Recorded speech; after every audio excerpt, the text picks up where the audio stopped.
tongue may differ, in brotherhood we stand. Nigerians old and proud to serve our sovereign fatherland.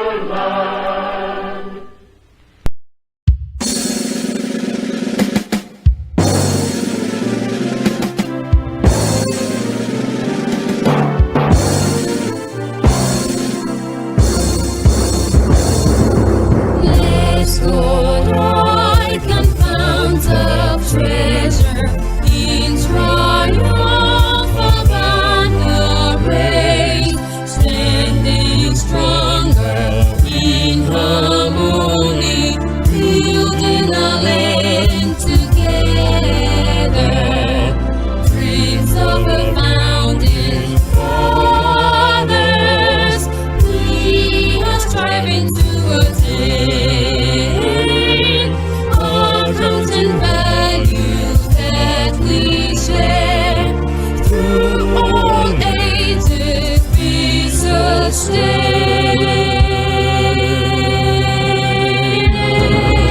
Institute of Chartered Accountants of Nigeria, noble I can, your accuracy we cherish. We uphold your integrity.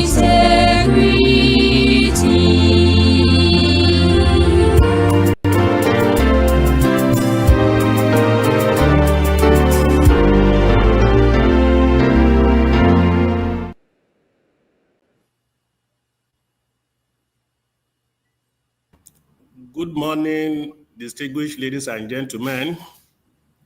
You are all welcome live to a full webinar organized by the Employment Facilitation Committee. The theme of the webinar is positioning members for job readiness. So today we are going to be having two papers from two resource persons who are members of the Institute. So the first paper is going to be presented by the council member and also a member of the Employment Facilitation Committee, Dr. Kingsley, Ndubueze, Ayozie, FCA. So his presentation is titled, After Induction, What Next? Thereafter, we are going to have a second presentation titled, Working as a Global Talent, a practical guide to freelancing for accounting and finance professionals. So this paper will be delivered by no other person than a member of the Employment Facilitation Committee, Mr. AbdulQuddus Adebowale Balogun. He's a principal partner at Willaby Consulting. So we have in our midst the President and Chairman of Council, Malam Arunoma MPD FCA. You are welcome, Mr. President. We also have in our midst other council members and the chairman of the Employment Facilitation Committee, the committee that is organizing this webinar. So we have Mr. Egbo, MNI FCA in our midst. So distinguished ladies and gentlemen, we want to start the program by moving on to the welcome address. So the welcome address will be delivered by the chairman, Employment Facilitation Committee, and an ICAN council member, Mr. Egbo, MNI FCA. So, Mr. Chairman, welcome. Give us the welcome address, sir. Thank you, sir. Thank you very much. Thank you, Mr. Balogun, the moderator. The 61st president of our great institute, Malam Haruna Mayahaya, PhD, MNI FCA. The deputy vice president of our great institute, Hajia Kingsley, Sofuratu Shegoshime, MNI FCA. The first deputy vice president, Dr. Etofolam Felix Osuji, MNI FCA. The second deputy vice president, Chief Oye Clement Akinshulere, PhD, FCA. Other council members on this call, and the Registrar Chief Executive and participants in this inaugural webinar of the Employment Facilitation Committee of our great institute. Good morning and welcome to this webinar. It gives me great joy to welcome you all, to this special event organized by the Employment Facilitation Committee of our great institute. This program, like the moderator said, is to prepare our members to get them ready for jobs. And the core message from our committee is that this institute, this great institute, ICAN, cares about its members. We believe that our job is not just about certifying or qualifying our members to produce world-class accountants. We are making the extra effort to add extra value to our members by getting them ready for employment. In other words, we are trying to connect their talents with opportunities. We are trying to connect learning with practice. And it gives us great pleasure to kickstart our webinar series. We intend to hold this webinar series on a monthly basis, just to get our people ready for the employment market, which we all know is very competitive, especially with the state of our economy. So without wasting much time, I warmly welcome you once again, and I encourage you, please, all attendees, please participate actively. Take notes, ask questions, please. Make maximum use of this opportunity. Derive the maximum benefits so that when you are lifted, you join the institute in lifting other members, so that together the ICAN brand will continue to grow stronger, will continue to grow globally, and will continue to pull to the best of our weight as an institute, both globally and locally. So you're highly welcome, and let's have a good show. Thank you.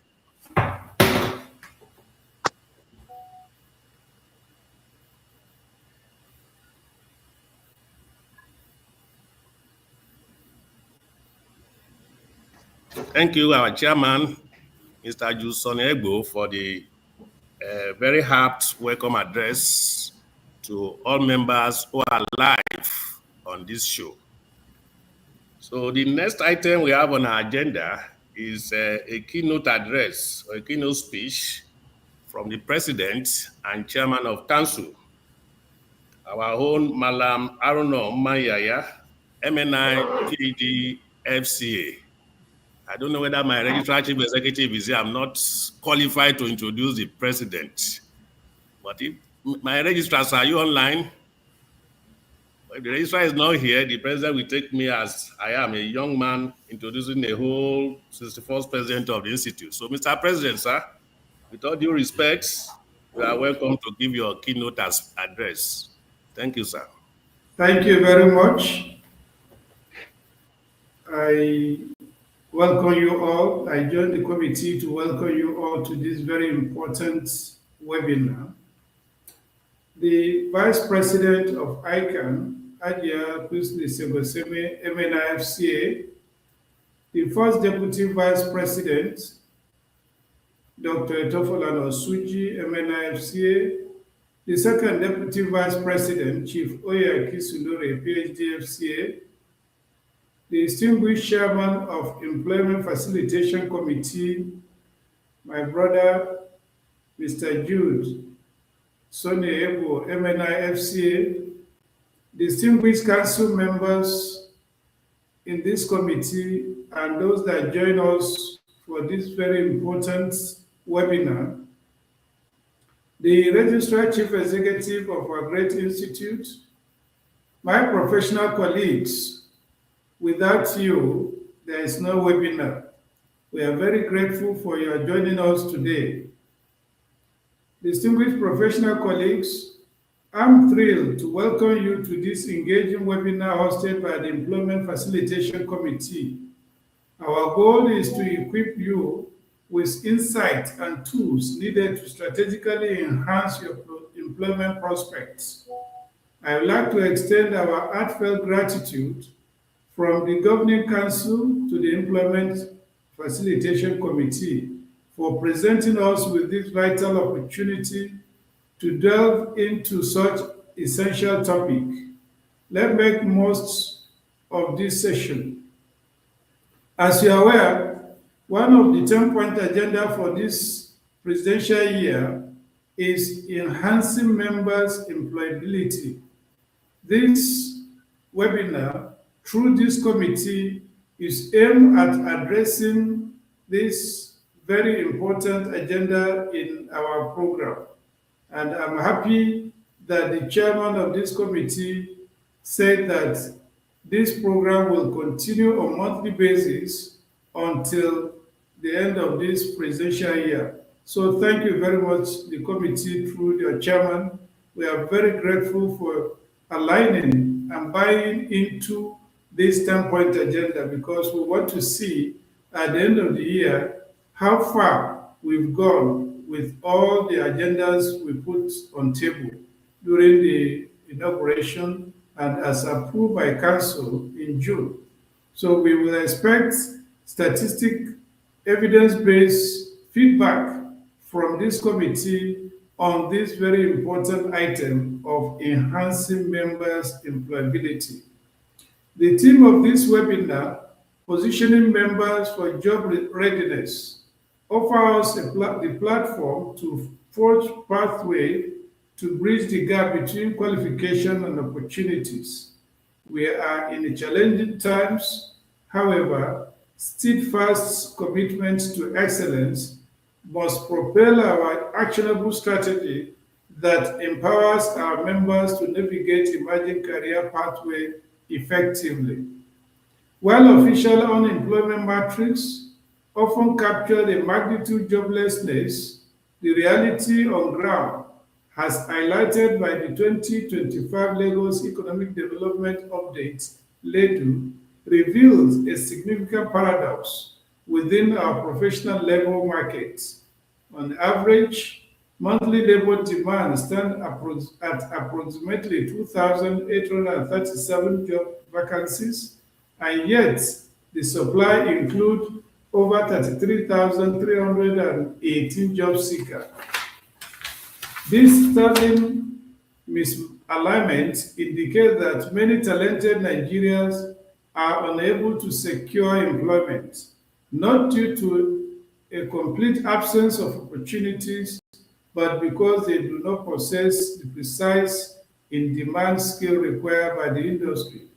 The labor support report clearly demonstrates that even as a qualified individual, flawed market employers are intensely struggling to find candidates who can immediately fill key specialized areas.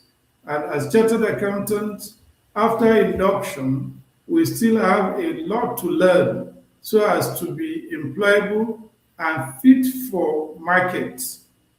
There are so many innovations, technological disruptions going on in the field that we need to abreast with if we are to be relevant in the marketplace. Considering the intense competitiveness of today's labor market, combined with the numerous opportunities created by persistent skill gaps, chartered accountants must continually upskill and innovate to be well positioned to seize these emerging opportunities. Beyond the significant paradox that the professional labor market presents, we must also recognize that the world has become a true global village. Technology shifts now enable accounting and finance professionals to work from anywhere in the world, irrespective of physical location. And it is only those who are ready for that that will take this advantage. If we sit in our code room and just assume that we've got ICAN certificate, have been inducted, without learning and relearning, we may miss out the opportunities in the marketplace. The topic slated for today's session, and after induction, what next? And working as a global talent practical guide for freelancing for accounting and finance professionals are critical component of our strategy to enhance members' value. These sessions are designed to empower both our new and experienced members by providing actionable insights that will help them stay relevant, take advantage of technological shifts in global markets, and gain competitive edge in challenging professional landscape. I commend the Employment Facilitation Committee under the able leadership of my distinguished Jude Sonny Ebo, MNIFCA, for curating this webinar, which promises to be both educational and engaging. We are also grateful to our speakers, our esteemed council member, Dr. Kingsley Ndubueze Ayozie, FCA, and Mr. AbdulQuddus Adebowale Balogun, ACA, for accepting to share their wealth of experience and knowledge with us. I encourage all participants to engage actively, ask meaningful questions, interact with our esteemed presenters to maximize the learning opportunities offered today. I thank each one of us for joining today and for dedication to continuously learning and growth.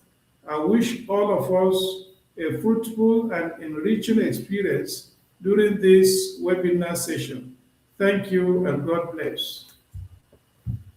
Thank you very much, Mr. President, for that enriched speech. So the president has told us that as modern accountants, we need to learn, unlearn, and relearn, and also upskill, so that we keep up with happenings around the world. So before we move on into the first session, I have a few announcements for members who have joined. The first one, the soft copy of all the 2 papers, soft copy will be sent to all of us immediately after the sessions. Also, for those of us who are here live, so the IT will soon send a link that we are going to complete so that it will record our attendance. But we must note that we must attend for a considerable number of time before this attendance is taken. The webinar is for 3 hours, so we must just not be in for 30 minutes and move out. No. So you must be in for a considerable number of time before you are taken to be an attendee. So distinguished ladies and gentlemen, we are moving on with the program. So the next item we have is the first presentation titled After Induction, What Next? So this presentation will be done by our own council member and a partner with SMP, Dr. Kingsley Ndubueze Ayozie, FCA. So before it goes into the paper, I want to do his brief citation. Dr. Kingsley Ndubueze Ayozie is a consummate finance and accounting professional. He is also a member of the Governing Council of the Institute of Chartered Accountants of Nigeria. Academically, Kingsley holds a doctorate degree in business administration, DBA, obtained from the esteemed Lagos State University, LASU, in Ojo, Lagos, Nigeria. Prior to this, he bagged both a Master's of Science degree in finance from the prestigious University of Lagos and Master's of Business Administration, MBA degree from the renowned Ladoke Akintola University of Technology, Ogbomoso. Additionally, he holds dual graduate certificates and degrees both in the field of banking, finance, BSc, and also in accounting. Professionally, Dr. Ayozie is a chartered accountant with Fellowship Award, FCA, obtained from our institutes in 2015, and a fellow from Institute of Certified Chartered Institute of Tax Accountant from the Chartered Institute of Taxation of Nigeria also in 2015. So it was both FCA and FCTI in 2015. Also in his kitty is the Associateship ACSI certification from the Chartered Institute of Securities and Investment, CISI in UK. Also, he has over 2 decades of postgraduate wealth of experiences spanning through the private sector, banking, public accountancy practice. Dr. Kingsley Ndubueze Ayozie, FCA, is married to his adorable soulmates, Dr. Mrs. Deborah Amarachi Ayozie, a public health physician by profession, and they are blessed with children. So, distinguished ladies and gentlemen, I want to leave the stage to Dr. Kingsley Ndubueze Ayozie, FCA, to talk to us on a first presentation titled After Induction, What Next? So, IT, please help us to show his slide. So, you are welcome, Dr. Ayozie. Thank you so much, Mr. Balogun, for having me around. Please confirm if you can hear me loud and clear. Can you hear me? We can hear you, sir. All right. The 65th president of our great institute, Malam Aruna Mayaya, MNI PhD FCA, the vice president of our great institute, Adia Kingsley Sofaratus Sogatibe, MBA FCA, the fourth deputy vice president of our great institute, Dr. Etofolam Osuji, MNI FCA, the second deputy vice president, Chief Oye Akinsulere, PhD FCA, the immediate past president, Chief DCS Salaribe, MA FCA, the chairman of the Employment Foundation Committee, Chief Jude Sunday Ebo, MSc MNI FCA, the registrar chief executive, Dr. Larry Olosokomi, PhD FCA, other distinguished council members on this call, esteemed professional colleagues, members of the Employment Foundation Committee, ladies and gentlemen. Indeed, it gives me a great pleasure to be in our midst to share an experience of what has been titled After Induction, What Next, put together by the Employment Facilitation Committee. As we are aware, normally when induction comes, expectations are high. They are high in the sense that as inductees, we feel as if, oh, we have come to the climax, we have come to the end of the road, having obtained the ACA certificate. The next thing is for me to begin to pick jobs at multinational firms. The next thing is to me to see myself in CBN and what have you. But before I go further, let me take us back to memory lane. About 2 weeks ago, our institute inducted a total number of 2,110 members into the associateship cadre. When you add that number to the existing number that we have, your institute, my institute, our institute, as at date, is boasting of a total membership base of 69,000 plus. So what does that tell us? It tells us that the market out there is saturated. The market out there is populated. So how do I stand tall in the midst of this crowd? Those were the questions I asked myself the very first day I got inducted. In fact, when I came back home after the euphoria of, oh, I've been inducted, I am now a chartered accountant, I sat back and I started asking myself pertinent questions, starting with, what next after induction? Where do I move from here? How do I survive in the midst of this mammoth crowd of professional accountants that were inducted alongside with me? How do I break new grounds in my choosing career? How do I stand tall in the midst of this crowd? Those are the questions I asked myself. And after that, I went further to ask myself, what does the future hold for me as a newly inducted chartered accountant? Distinguished colleagues, after pondering over those questions, I didn't know when I dozed off. I woke up and it was as if it was a mirage. It then dawned on me that the race had just begun.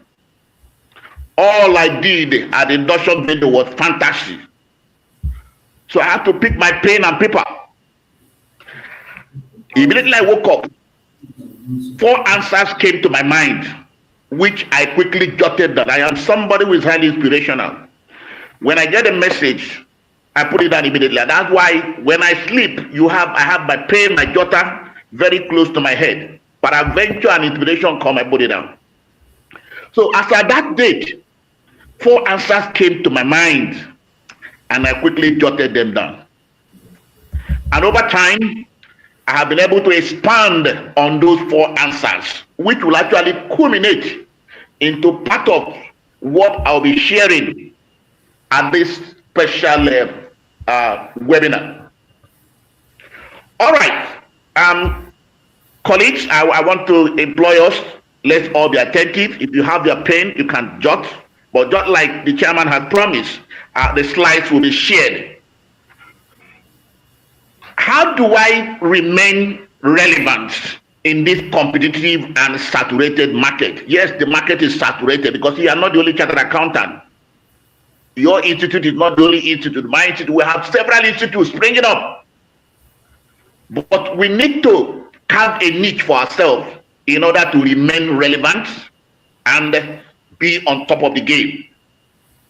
The answers to those burning questions which I asked myself, which I also believe some of the inductees and the young accountants they have also asked themselves, is what I have been able to summarize in 8 major waves. To start with, in no special order, we are going to look at it from the angle of personal development, career growth. That's the next issue. Those are some of the answers that if you imbibe those virtues, be rest assured that you will not be left behind. Be fully convinced that you'll be on top of the game as far as this noble accountancy profession is concerned, both here in Nigeria and globally. I'm a living testimony. I talk based on experience, not what I picked up from the book. In addition to career growth, we also look at it from professional networking. If you are somebody who has been hiding, you need to come out of your shelf. The time is now that you must network. You must do something as far as your academic advancement is concerned. We must also look at it from other professional certification. A lot of accountants are very good when it comes to figures. Yes, we can compute, we can balance, but when it comes to writing, we have issues. So you must also address the issue of CV writing as far as remaining relevant, as far as what lies in the wait after induction is concerned. You must also be able to groom yourself when it comes to do with issues burden on interview sessions. Yes, if you must remain relevant, mind you, you are not the only one. So you need to address issues burden on how do I attend interviews? How do I comport myself during interview session? How do I speak and what have you? Then, to cap it up, which is the 8th issue, you must be able to identify your strengths. Strength in the sense that among the various courses you have been exposed to, either from 8 years, for those of us that attended from 8 years 1 up to final, there must be one that you crave for, and you need to develop yourself. Don't be jack of all trades, master of none. So these 8 issues are what we'll be looking at within the next 40 minutes. And I want to assure you, I want to assure myself, that if you're able to do great justice to all of these issues, be fully convinced that the future is bright. Be convinced that whenever you find yourself within employment era or employment arena, be rest assured that you are that candidate that will certainly clinch that job offer. Let me start with career growth. That's the first thing. By career growth, what exactly are we saying here? Distinguished professional colleagues, I want to charge you all. Don't say you have gotten ACA.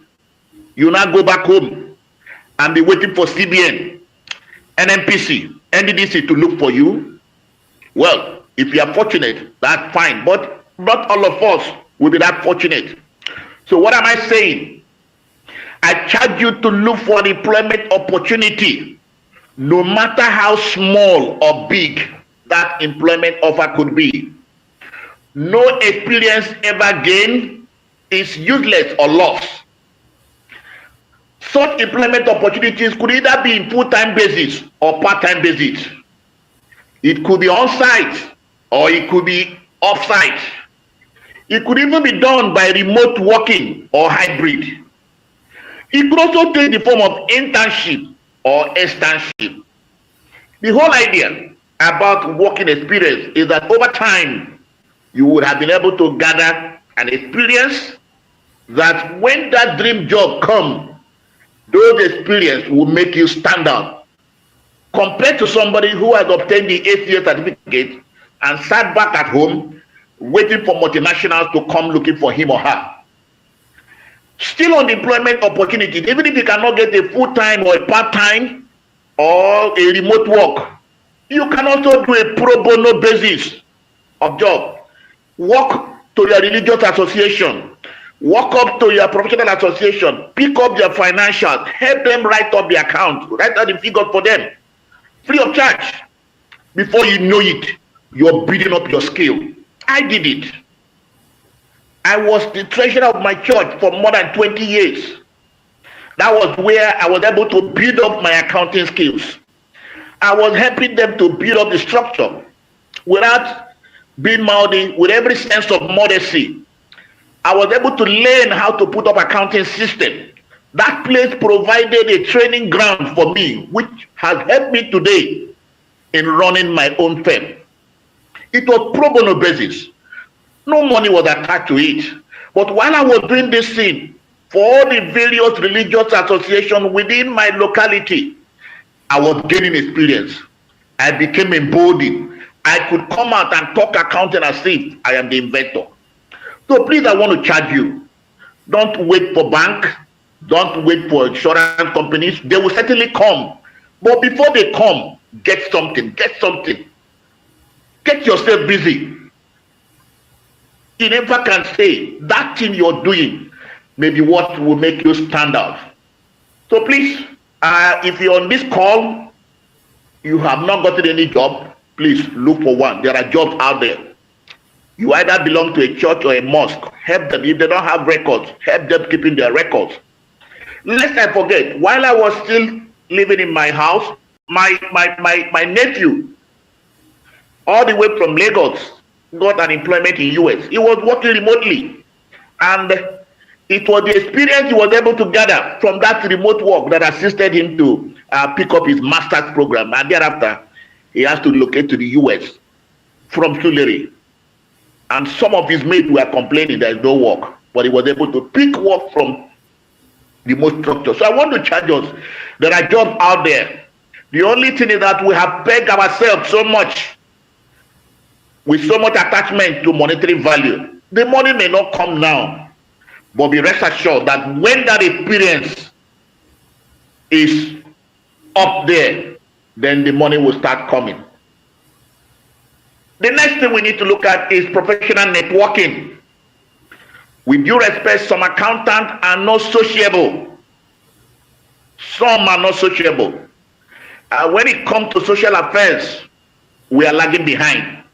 And there is no way you can stand tall. There is no way you can become relevant within the saturated accounting profession without having a balance of both academic, social, and professional lifestyle. And let me sincerely applaud our great institute, ably led by the chairman of the governing council, Malam Arona Mayaya, MNI, PhD, FCA, and all our forefathers and foremothers for the great job they have been doing in establishing district society. As at date, your institute, my institute, is blessed with over 94 district societies. in addition to 14 chapters cutting across the nooks of the Nigerian state and diaspora. For those of us who are relocated to US, UK, Cameroon, you have chapters. Get yourself hooked up with these professional district societies. And when you find yourself in those district societies, do not sit back. Make yourself visible. Let people know you. Engage yourself in committees. Someone shared an experience that the job he got with one of the big four was because of the role he played in his district society. In fact, he came to that district, he was up and doing, and one of the partners saw him and picked interest. What are you doing where I am? Okay, can I have your CV? And the rest is history. Imagine if that colleague had refused to socialize, that dream of working in the big four may not have been achieved. So I want to charge you, because I know if I do a roll call on this particular webinar, how many of us belong to this society, you may be surprised that the number may not be up to 20%. Even among those of us who are members, how many of us are active? How many of us attend district meetings, both virtually and on-site? Please, you need to network. Having ACA certificate is not the end of the destination. To me, that is the starting point. We need to get ourselves hooked up, socialize, interact, let people know who you are. From there, they can get to know, oh, this is the area we can be of help. Apart from the district societies and the chapters that we have, like I said, we have over 108 combined. If you don't belong to any, please, I want to charge you after this webinar. Make sure you belong to a district society. If that is the only thing you can take home today, as part of what you need to do as we march on to year 2026, make sure you belong to a district society. Apart from that, we also need to look at other avenues where we can socialize, interact, mingle, and make new friends. You must, in this era, you must be active on social media. And let me also applaud the Institute on the great job they have been doing. See all our social media handles, LinkedIn, and what have you. You cannot be looking for employment or trying to get yourself ready for that employment offer without active participation in social. I'm not saying you should go to social media and begin to do all sorts of evil. No. Make good use of social media handles or your social media platform. LinkedIn, you can get jobs. Testimonies abound where people are getting jobs. Just design your platform. Let your profile be very catchy. Jobs will come looking for you. You will not be the one to look for jobs. So don't have your ACA and you go and bury it at home and believe that NNPC and the like will come looking for you. You need to advertise yourself. You need to make yourself relevant. Let the world know who you are. Let the world know what you have done, because that is the only way you can also stand tall. So I have made two remarks. As far as professional network is concerned, get yourself actively involved in the district societies and chapters. Then on the part of social media, make good use of LinkedIn platform in addition to others, because there you can get to meet people that will be of help. Let me add by quoting, say, do you know that your network actually determines your net worth? The people you know determines the value you carry. If I'm privileged to know Dangote and the likes, that will also increase my market value. But if I don't know them, my market value diminishes. So I want to charge you, professional colleagues, let's begin to build network as we march on to 2026. Expand your network base, because at the long run, your network base certainly will add meaningfully to your net worth. The company one kid has a way of shaping his or her destiny both for good or bad, as the case may be. Professional networking will keep you informed with up-to-date issues. It is in that forum that will tell you when there are new jobs, when there are new openings. If you don't belong to these associations and if you are not active, you will not know when openings are available. You will not be able to know how to make yourself relevant and marketable in this dynamic and challenging world. Professional networking provides you with a forum to invest in yourself, not only for today, but more importantly, for the future. So I want to charge you, if you are not active, especially on LinkedIn, please get yourself a LinkedIn profile. Get yourself a social media handle in that regard. Try to develop your profile, make it catchy.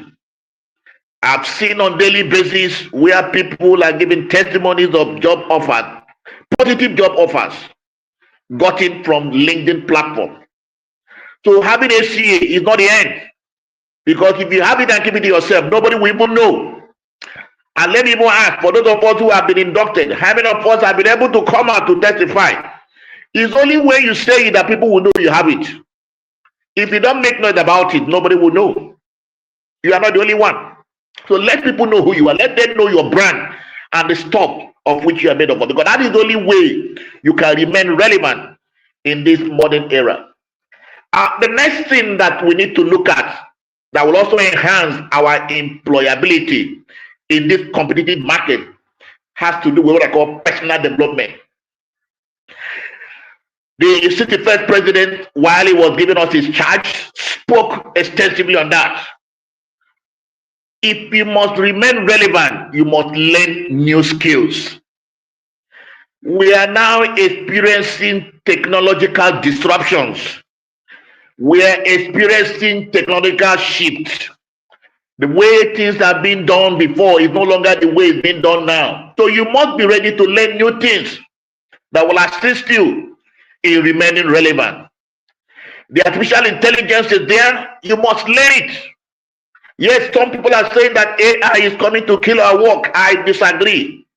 AI is not killing your work. Rather, AI has come to improve the way you work. So you must be very, very conversant with those tools. How relevant are you when it comes to data analysis? What about robotics, ChatGPT, and what have you? So you must learn new skills in addition to your ACA certification, because that is the only way you can also remain relevant in this technological driven economy that we find ourselves. You must be ready to learn, unlearn, and relearn so that people can identify with you. So I charge you, learn new skills so that you can develop yourself. In the words of J. Lauren Norris, he said, and I quote, "If you cannot see where you are going, ask someone who has been there before you to lead you through." So there are those who have gone ahead of us in this career. Identify with them. Let them show us the way. Let them tell us what they did that made them to be relevant. And the part of what they did, if you look at studies, personal development is not negotiable. You must be able to build on the already existing knowledge. Learn new skills. So that when you now come out for an employment interview, for instance, the only thing that can make you stand tall is that additional skills you have been able to acquire. Still on personal development, you must also discover new ground for yourself. How do I mean by discovering new grounds? You can develop yourself in the area of public speaking. Public speaking can make you stand tall. Very key. In this our noble profession, I admire the likes of Chesson. I admire the likes of Femi that conduct our MC program for us, for the Institute. These are accountants. These are men trained in the field of figures. But I don't know how often they deal with figures. These men have developed themselves so eloquently that when they handle the microphone, in fact, if you don't ask them to stop, they may talk from now till tomorrow without even you and them getting bored. So let's develop ourselves. The only way you can also remain relevant, develop yourself in the area of public speaking.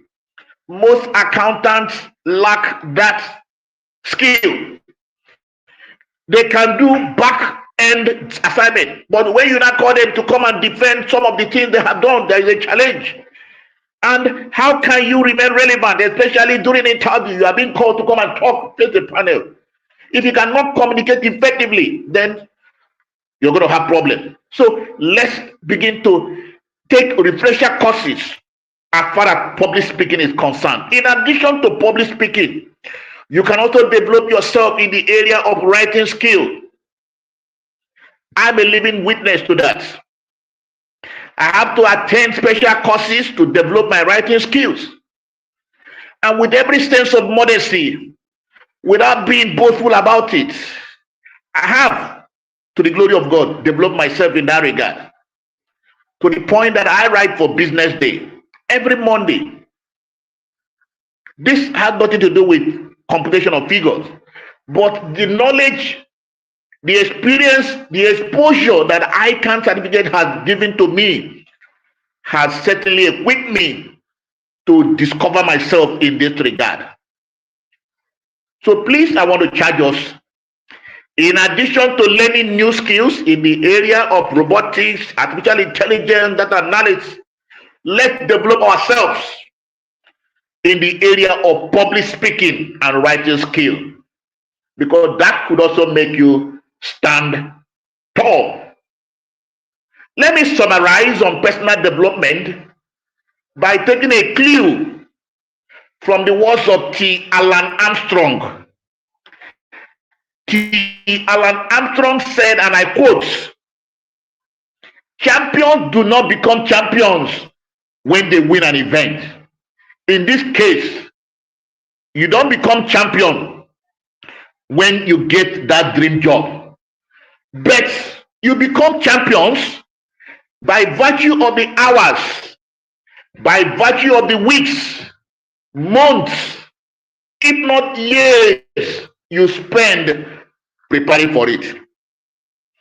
I need to take that quote again for proper insight.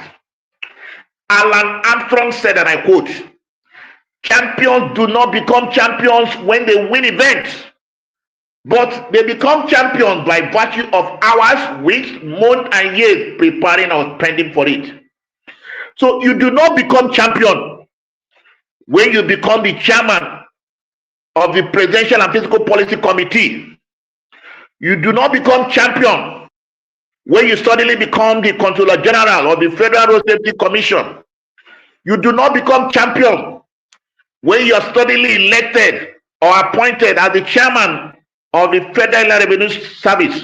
Rather, you become champion by the energy put over the years trying to develop yourself in becoming who you are.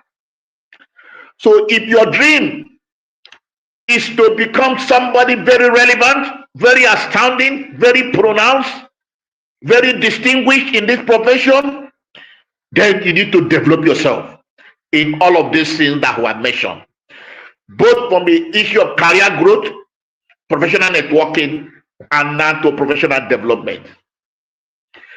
The fourth area that we need to work ourselves in order to remain very, very relevant and also enhance our employment capability is the area of academic advancement. Hello, distinguished colleagues. The issue of academic advancement is no longer negotiable. In this era that we find ourselves, you must aspire to further your academic qualifications. You are not, these days, ACAs have been gotten. In fact, in my own center, pass for professional tutors. I can bet you most of our qualified candidates, Dr. Ayozie, most of our qualified candidates are undergraduate. They are undergraduate, and they get to qualify. Sir.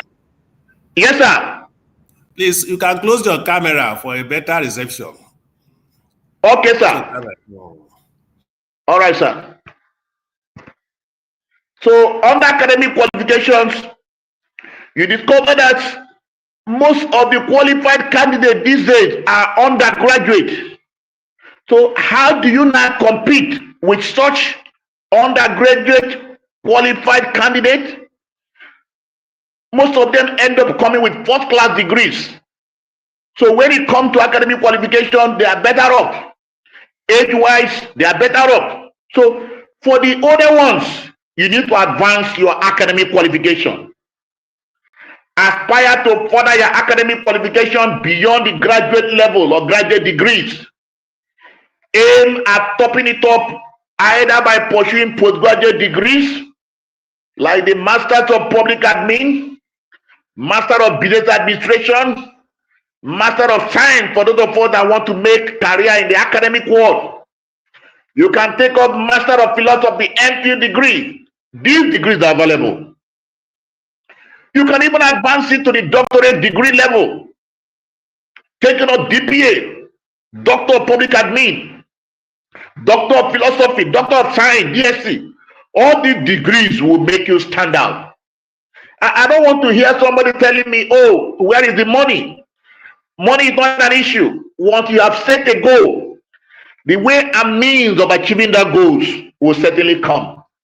For those of us who make good grades, you may be surprised. You apply for scholarship and the scholarship be granted. So please, while you're still waiting, while you're still doing those small things, preparing yourself for the bigger picture, endeavor to advance your academic qualification beyond the ACA certificate.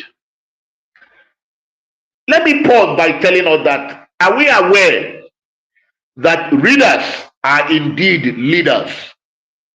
So those that read wide certainly are the people that will lead us tomorrow.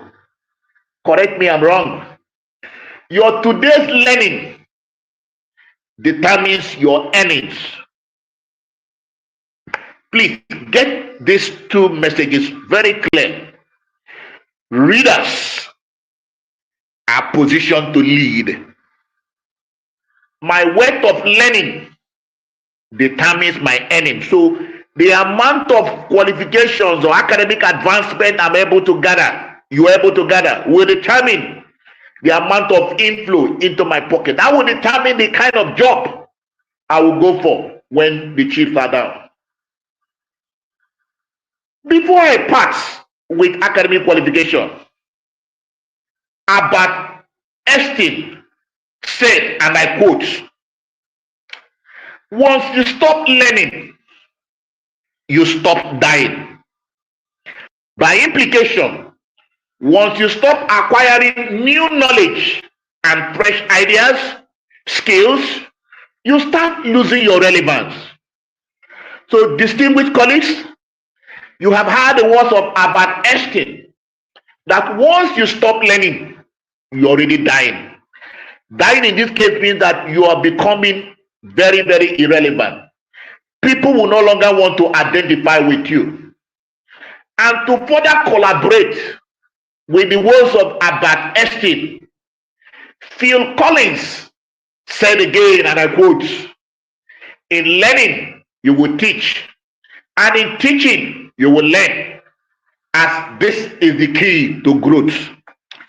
So, while Albert Einstein said, when I stop learning, or when you stop learning, you are dying, his brother, Phil Collins, said that one of the keys to growth and success in life is by learning.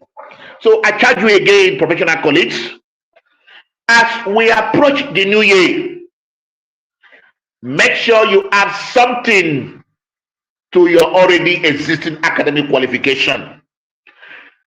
Because you never can say when that job will come, they will say, sorry, this opening is for ACA with second degree.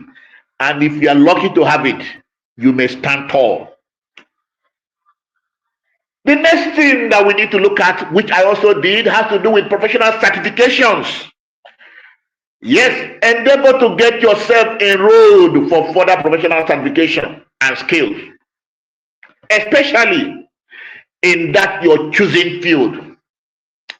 Take for instance, you want to make a career in audit. You desire to work in bank.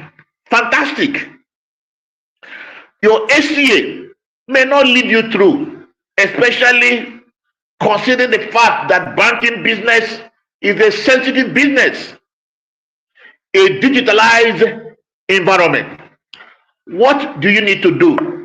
Since you have flair, you have love for working in bank, and you want to work in the audit department, I charge you to take courses in courses offered by ICAN-ngr, especially the CISA exam, Certified Information System Auditor.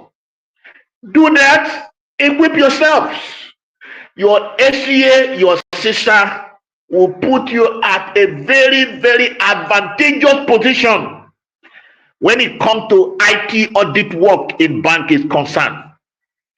Mere having ACA, fine, but your ACA with CISA, with CISM, will make you stand tall. So I have just used that one as a case study. What about those that want to make career in forensic? Fantastic. Our institute have a full-fledged faculty, audit and accounting forensic faculty. You can enroll to enhance your employability capacity as far as this area is concerned. So take advantage of that to groom yourself in that regard. So the issue of additional professional certification, especially with regards to those areas of specialization, is also not negotiable.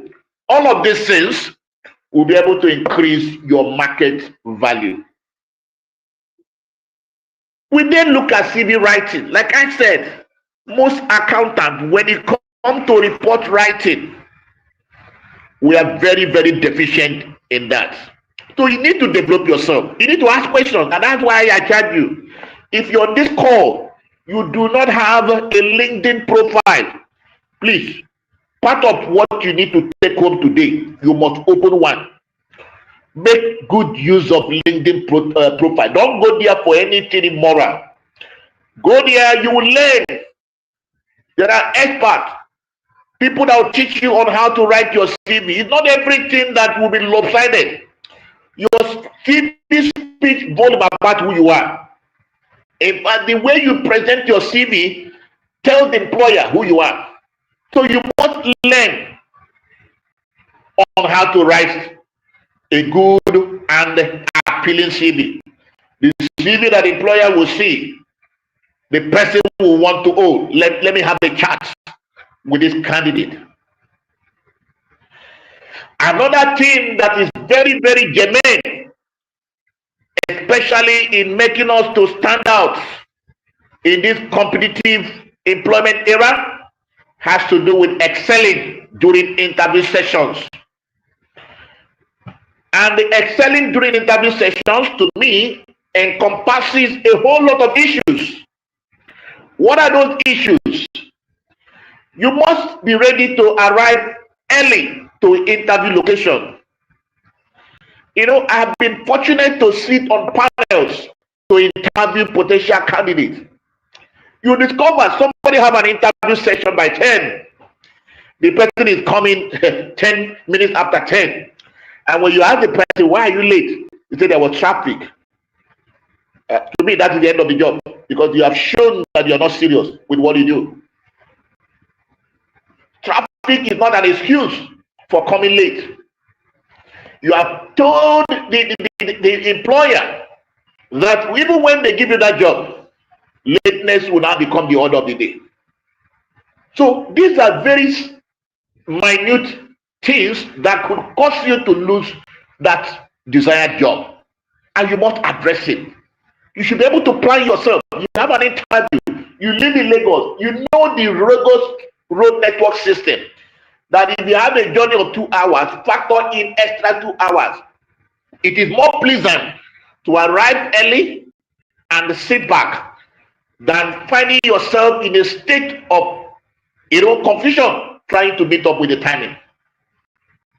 Still on excelling during the interview session, distinguished professional colleagues, most of us lack proper dressing code.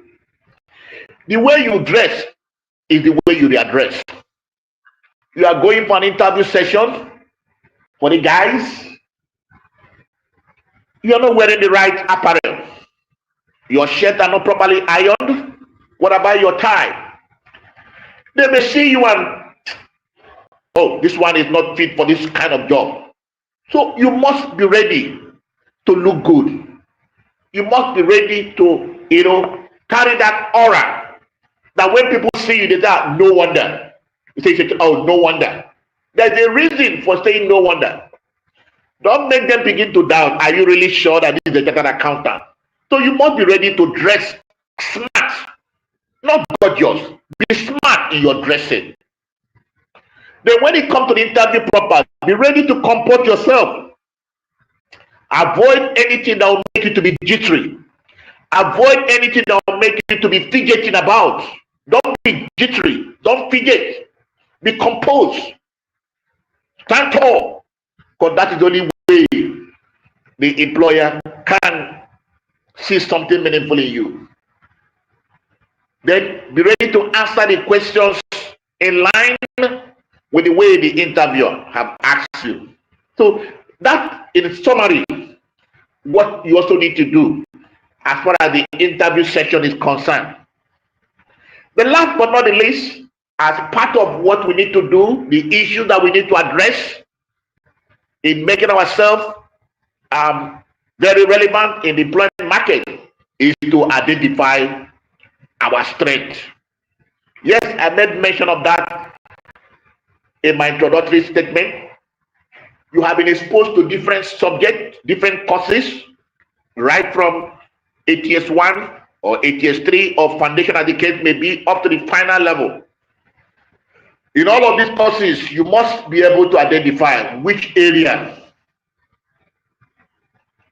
that you want to have a niche for yourself. Is it in the area of taxation and fiscal policy?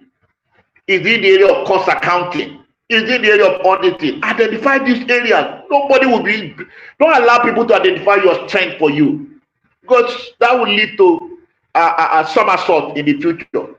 You know your strength. You know where you can excel. You know where you can, somebody can wake you up in the night and you'll be able to say something. But let me say something in addition to what I've said, that our institute, your institute, the only institute, Chartered Accountant of Nigeria, have graciously created about 8 faculties. And these faculties are designed to offer some kind of specialty to both upcoming and existing professional accountants. If I ask, how many of us are aware that we have faculty? I hope all of us are aware. And again, if I ask how many of us are members of this faculty, I want to believe that the response will also be what? Positive. These faculties, for those who may not have probably forgotten, these faculties are structured in such a manner to meet the needs, the yearnings, and aspirations of the public.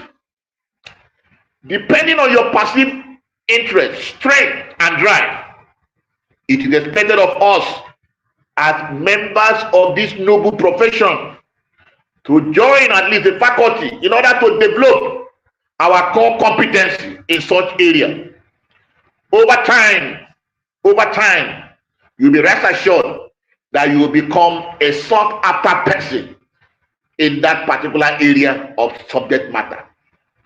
Have you asked yourself, how did the likes of Mr. Taiwo usually come about?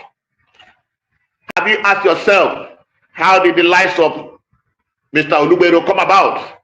These are men that have been able to identify their areas of strength, and over the time frame, they have been able to build structures. So pick them as mentors, pick them as role models. You must be able to look up to somebody. Like I said earlier, you look for somebody who has been there before you to show you the way. If you want to make a career in tax, then you must not be far from these men I have mentioned. Not for anything. You study them, you understudy them. Look at what they have been doing and build upon it to remain relevant. So for the benefit of those who may not be aware that our institute have graciously packaged faculties that will help us to develop our strength in our areas of positivity, the list is what I have here. In no special order, we have the audit, investigation, and forensic accounting faculty. Please look at yourself, examine yourself. Do you have play for audit, forensic accounting, investigation? This is your home. Corporate finance management faculty is another faculty available to develop your strength in the area of financial management. You want to make a career in corporate reporting, financial reporting, or strategic business reporting, as the case may be. The institute have also graciously created the corporate reporting faculty. This faculty will equip you to stand tall when it comes to financial statement preparation and the like is concerned. We also have the data and technology faculty that take care of these technology disruption issues. There you will learn new skills in the area of information technology and the likes. We also have the insolvency and corporate re-engineering faculty. If you have play an interest in this regard, please avail yourself of this opportunity of joining this faculty. Network there, learn new things on monthly basis. Seminars, workshops, webinars have been organized. Learn. You cannot say that that particular learning issue may be what will make you stand up when the chiefs are done. We also have the public finance management faculty that addresses issues on public parastatals. Then recently, we have also been blessed with the ESG faculty, the environment, social and governance faculty. This is where we are going. The world is turning green. A time will come. A time will come. Or even a time is coming when green will take over the world. Let me pause. I wouldn't want to say much there. Then what about those that have fled for taxation?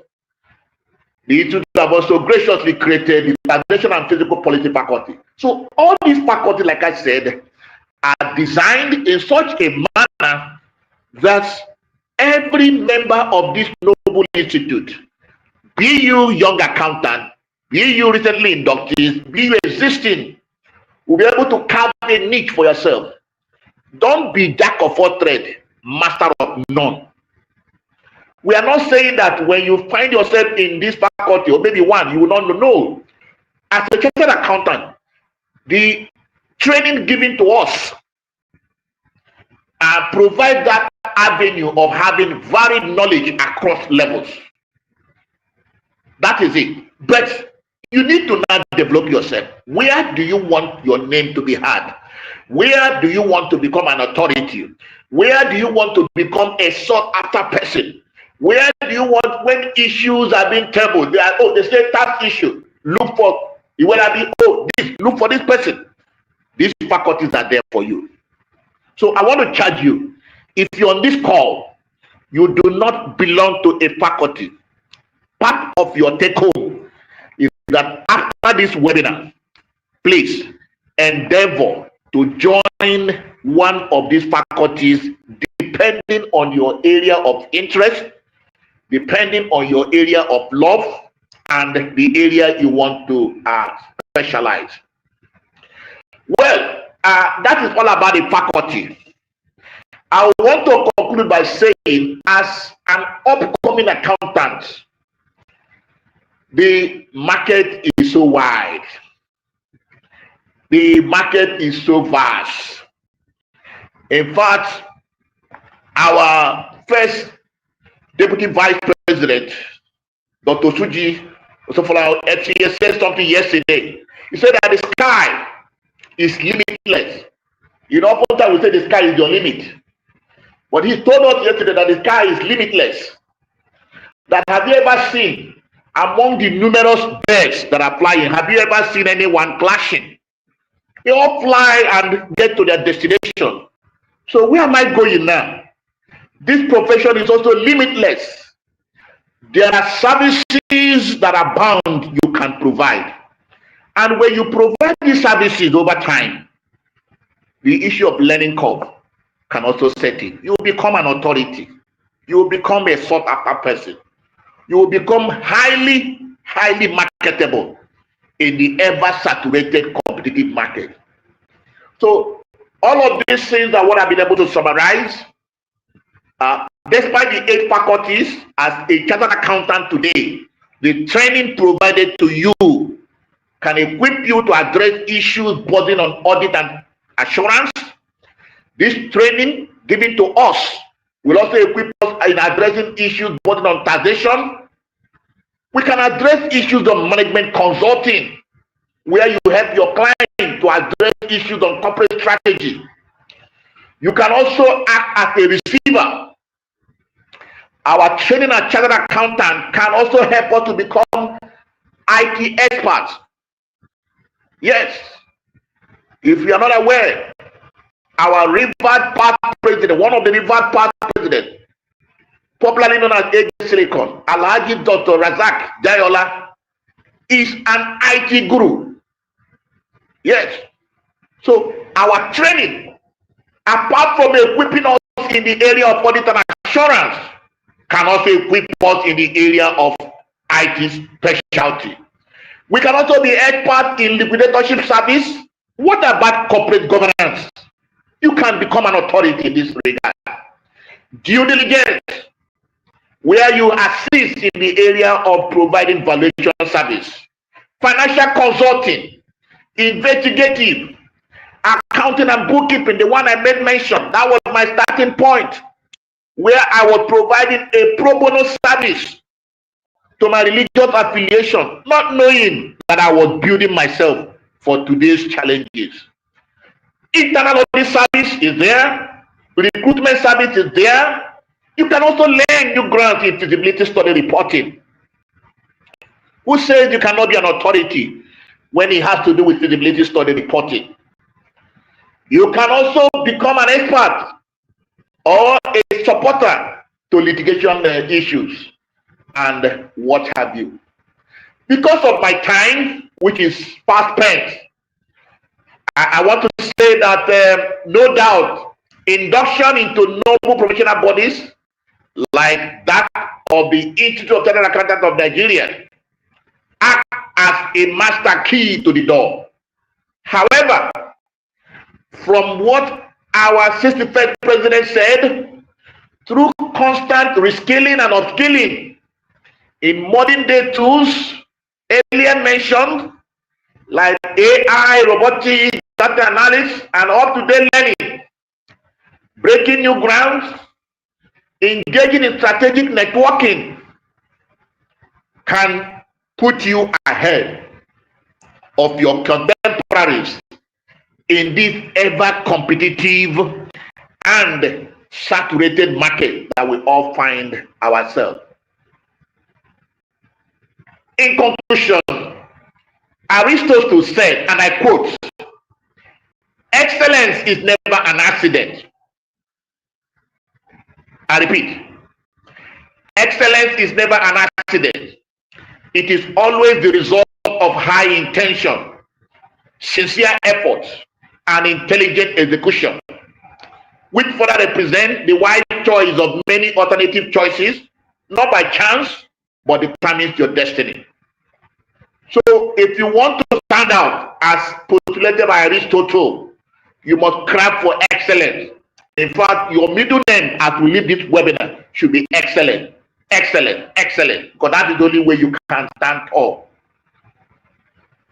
Furthermore, to collaborate what Aristotle said, Cardinal Newman said, to live is to change, and to live a long life is to change many times.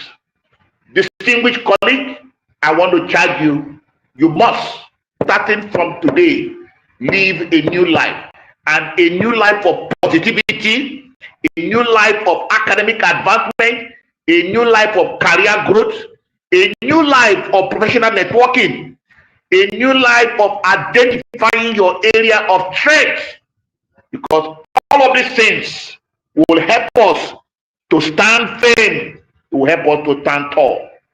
On a final note, as we gear up to explore in this noble profession, I want to charge you all, my esteemed professional colleagues, despite how competitive the market may be, despite how saturated the outside world may be, I want to charge you with the following words.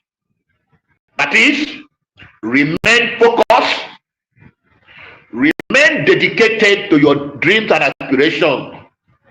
Esteemed colleagues, stand firm, be very resolute, be unshakable, persevere to the end if you must succeed. Refuse to accept no as an answer in navigating in the journey of life. Thank you so much for your rapt attention. This is where I will draw the curtain close for this first webinar after induction wordness. Thank you once again for the opportunity. Wow. Dr. Ayozie, you have done well, sir. So this lecture, this first presentation is highly thought-provoking, expository, educative, and very, very informative. In the course of the presentation, Dr. Ayozie has mentioned the issue of professional networking. Currently, we have 96 district societies and 14 chapters where we can do both social and academic networking. He has equally mentioned the issue of personal development. We should look at other areas, the new things happening in our environment, robotic, artificial intelligence, and also he specifically mentioned the issue of public speaking. We must develop our confidence. He has equally touched on the issue of academic advancements. Don't be contented with first degree, PhD. Under academic advancement, there were two quotations from our speaker. He said, when you stop learning, you are already dying. So anybody who's no longer learning is already dying. Then he also told us that in learning, you will teach, and in teaching, you are equally going to learn. So Dr. Ayozie has also told us that we have to acquire more professional certification. We're already accountants, chartered accountants, but that is not enough. So we are going for CISA certification, forensic certification, etc. and etc. He has equally told us about our CV writing and the need for us to be on the LinkedIn profile. Then Dr. Ayozie mentioned how we need to prepare for interview session. You must be punctual, you must dress smart, not necessarily gorgeous, and we must comport and identify our strengths. We must be able to identify our strengths. We must do a SWOT analysis on ourselves and identify our strengths. Equally mentioned the issue of faculties. In institute, we have 8 faculties. And these faculties are centers of excellence and specialization. So a member is expected to belong to a minimum of 1 faculty and a maximum of 3, so that we become a specialist in any of those 8 areas. So, distinguished ladies and gentlemen, the resource person ended by advising us to be focused, to be dedicated, to stand firm, to be resolute, and to be unshakable. And we should refuse a no for an answer. So, distinguished ladies and gentlemen, we are supposed to go into question and answer session, but I've looked at the comment section here. What we are currently doing is putting in our membership number. We have been told that we are going to send a link very soon for attendance. So what we expect in the comment section is your questions, the question to the presenter. So I've looked at all the comment section. What I'm seeing is our names and our membership number, our email address. That is not what we expect for now. So we expect you to put in your questions. And when you are putting your questions, you are going to identify the presenter. Is it presenter 1 or presenter 2 that you're expecting a response from? So we are going to amend our timetable program slightly because we are supposed to have gone into question and answer session for Dr. Ayozie. But since I'm not seeing any question on the comment section yet, so we are going to put question and answers at the end of the second presentation. So let us put our question and answer questions on the comment section on whichever social media platform that we are operating from. So without wasting our time, we want to move on to the second paper for today. So like I said earlier on, the second paper for today is titled Working as a Global Talent, a Practical Guide to Freelancing for Accounting and Finance Professionals. So this second paper is going to be taken by one of us, Mr. AbdulQuddus, Adebowale Balogun, ACA. So before we start reading out the stuff for which is known, AbdulQuddus Adebowale Balogun is the principal partner at Iwelabi Consulting, a group of accounting and finance professionals focused on providing accounting, tax, advisory, review and assurance, management consulting, and other professional services to discerning clients across the globe. He is a chartered accountant with over a decade of progressive experience across multiple industries, including agri-tech, financial services, FMCG, real estate, and most recently, software as a service, SAS, business industry. He has, in the last 6 years, led accounting and finance functions in management and senior management positions for startups in various business jurisdictions, including the US, UK, Mauritius, Ghana, Kenya, South Africa, among others. AbdulQuddus has served in different capacities at different organizations. He has worked as an audit trainee, junior accountant, internal auditor, operations through financial analysts, and account officer. Most recently, he progressed from manager, financial planning and reporting to senior finance manager before assuming the role of vice president of finance and admin under the Freelancing group. AbdulQuddus' expertise extend beyond traditional corporate roles, as he has had the privilege to manage a due diligence for a $50 million Series B fundraising for Freelancing, a major player within the Nigerian edtech space, to reach over 3 billion K-12 learners and subsequently launch a virtual open university. He also led a team of Cs to prepare a monumental 9 trillion budget for a government-private special project.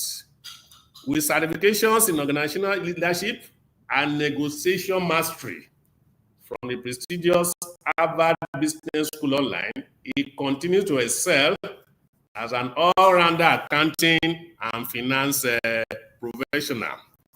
Distinguished ladies and gentlemen, with this beautiful CV, let me introduce to us AbdulQuddus Adebowale Balogun to take the second session for today. So, Mr. Balogun, you're welcome. Please unmute yourself, we can't hear you. We can't hear you. You are muted from what we are seeing here. So please unmute. Or you increase the volume. We can't Can you hear me now, sir? Better. Sir, you are good now. Okay, sir. Thank you very much, sir. Thank you very much, sir. Good morning, everybody. My amiable lecturer, Dr. Kingsley Ayozie, has done justice to the first paper and has created a very, very high standard, which is now more of an oversize for me to fit into. But by God's grace, I will try my best to deliver on the topic. But before I proceed, I would like to recognize the presence of the distinguished here present in this webinar, our 61st president of our Noble Institute, Malam Aruna Mmayaya, MNI, FCA. The chairman of the ICAN body of past presidents, Chief Adebowale, FCA, Vice President, Ajia Kingsley, FCA, our DVP, Dr. Etofolami Osuji, FCA, and our Noble Chief, Oye Akinsule, FCA, other distinguished members of the council here present, and my able registrar, Dr. Lanre Olasukomi, FCA, and our very thoughtful leader who are under which I've been privileged to be here today, the chairman of the Employment Facilitation Committee, Mr. Jude Ebo, FCA, MNI. Other distinguished members here present of our Noble Institute, guests, ladies and gentlemen. I welcome you all to today's webinar. Title, I'll share my screen shortly. Title, Working as a Global Talent, a Practical Guide to Freelancing for Accounting and Finance Professional. So just please give me, okay.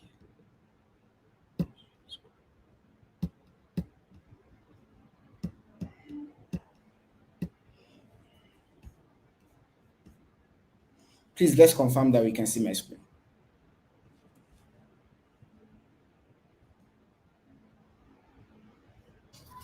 Not yet.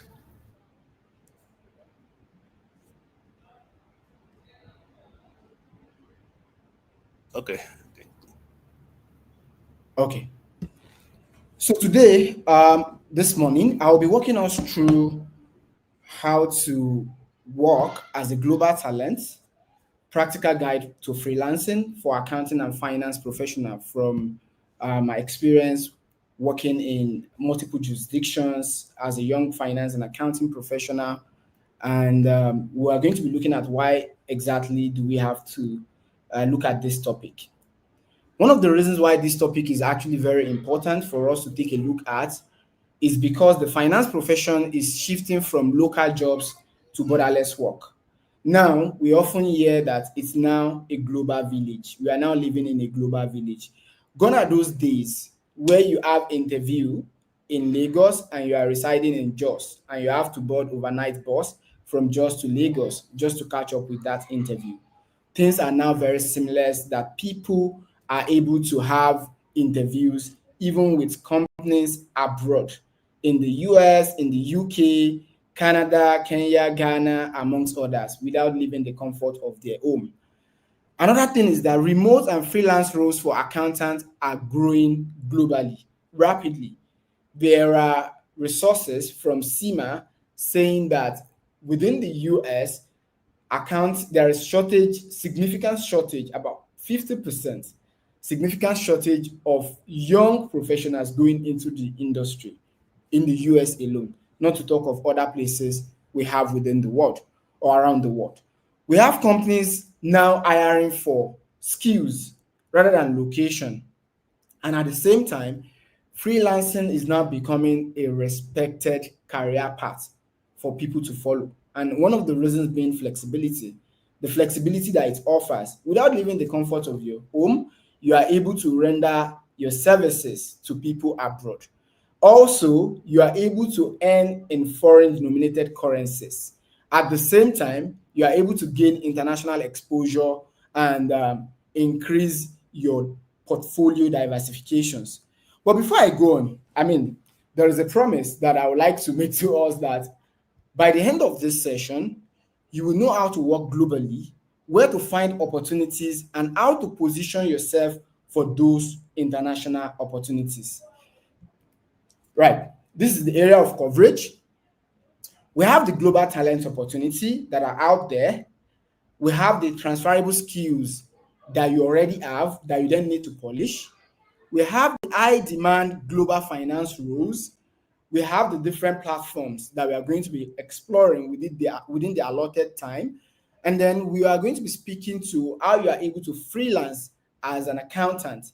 And subsequently, towards the end, we are going to be looking at how to build a global brand that commands respect. And at the end of it all, we are going to be exploring how you can get your first gig. But before I go there, it's already like almost afternoon, almost noon, and we probably are all tired one way or the other. So before I go into it, I would like to bring an analogy that will speak to why we are here and why this is important. And then my able lecturer, Dr. Kingsley Ayozie, has mentioned something during his presentation, which is that for you to earn more, you have to learn more. For you to earn more, you have to learn more. And I'll also add that the quality that you possess comes from the learning you are able to embark upon. The quality that you possess comes from the learning you are able to embark upon. And when you are deciding to embark on this learning, you must focus on quality learning. Quality learning. Dr. Kingsley has rightfully mentioned the need for us to improve our academic qualifications in order to attract global opportunities. But I will also add to it to say that while you are selecting things to learn, you want to be very, very and extremely conscious of the quality, because learning on its own is an investment that shouldn't be taken lightly. So let me bring us quickly to my analogy. We all know one thing that everybody believes is common about China or Chinese or the Chinese market, which is that many things that you get from the Chinese are not durable, or for the lack of better word, many people regard them as fake. However, this is not always the case. And that is exactly why I want us to pay attention to this analogy. So there is a story of a man that needed to purchase a fan. We all know fan, F-A-N, fan. This man needs a fan to solve a problem. And what is that problem? It's just like the same way many of us are here today to listen to how we can move from point A to point B in our career path. And as such, we have to do so with conscious efforts and be ready to invest in the journey. Now, this man goes to the fan seller and says, I need a fan. And then the fan seller says, there are multiple fans that I have here. You see this one that I'm holding is $10,000 for one. And why? Because it is portable and you're able to take it to anywhere you want to go. He said, you see this one that I'm holding with me, 3 of it is for $2,000. 3 of it is for $2,000. It is equally portable, but not easily movable. Then you see this one that I'm holding here. You see this one that I'm holding here, this last one, 20 of it is for just $100. 20 of it is for just $100. And where am I driving to in my analogy? One of this is $10,000. 3 of this is just $2,000. And then the next thing is 20 of this is for how many? How much? Just $500. 20 of this is for just $500. And then the guy looks at everything and feels like, well, this is cheap and then with higher quantity. So it goes for this one. I mean, 20 for $500. And what am I driving at exactly? As to how we intentionally approach our learning journey to improve our career trajectory, right? So the guy picked this one. I mean, 20 for $500, whereas this is just one and it's $10,000. And then this is just three and it's $2,000. So this 20 for $500. So this is good value for money. So the guy bought it and then went home. The guy got home, wanted to use the fan, and then picked the first one. As soon as he picked the first fan out of the 20 that he bought, he picked it up. I mean, we all know how to use fan. How do we expect to use fan, right? We expect that when you pick up a fan, you just continue doing like this, right? You know what happened? As soon as the guy picked the first one, he did like this. The handle broke. Wow, what's going on here? He picked the second one. He did again. The handle broke. The third one, the handle broke. I mean, after a sample size of about 10, all the handle broke. And then the guy was so furious. This is the thing with Chinese. You know, everything is always fake and all of those things. And then the next thing was that the guy went angrily to the fan seller and complained about how the fan seller has duped him because he had sold a fake fan to him. Guess what the fan seller said to him in response? He said, "Did you read the instruction before you start using?" What's that? Did I read the instruction? What do you mean? I mean, we all know how to use fan. No. Did you read the instruction before you start using? He said, "How do you mean did I read the instruction?" The fan seller said, "Had you read the instruction? There is a way you use this fan, right?" Then the guy was watching. He said, "You know, I told you this is for $10,000, just for one. This was 3 for $2,000, and then these 20 for $500, and you chose this. You see, to use this particular fan, because it is very cheap, all you need to do is to hold the fan like this and start shaking your head. You hold the fan and start shaking your head, and that is how it goes in terms of penny wise, pounds foolish, or not necessarily mapping out your career trajectory before you start embarking on them in terms of getting the quality of knowledge. Moving on. The world of work has changed significantly. Companies now hire globally because of remote work adoption post-COVID. Global talent shortage in accounting, auditing, and finance. Companies now outsource their finance function just to reduce payroll. And at the same time, tech platforms are now enabling cross-border transactions and activities. As we are moving on, I will be backing all of this delivery with some storytelling, which is my personal stories and some of the ones that I've seen out there. Towards the end of it all, one of the reasons why things have changed significantly is also that people are now shifting from full-time or traditional employment to project-based engagement or work relationship. From full-time to project-based engagement. And if this are happening, what does it mean for us as young, old accounting and finance professional? It means that we have a lot of opportunities for us to position ourselves for the sweet spot out there. Why are accountants sought after globally in today's world?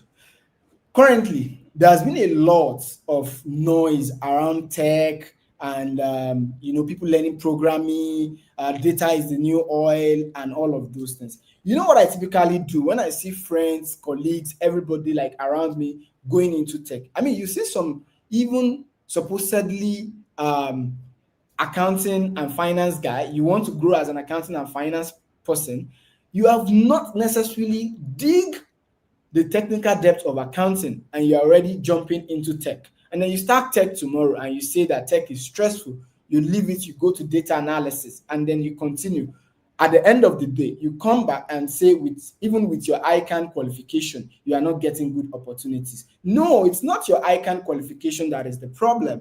It's because you are not arming yourself with the right and relevant information for you to succeed as an accounting and finance professional. When I see people going into all of these things, I just smile and wait for them. Because at the end of the day, guess what? Even if you say you are going to build a machine that can help you with your reporting, you need the technical knowledge for you to be able to come up with that machine that will accurately report whatever you need to report. And at that point, I will be waiting for you because I'm the technical guy.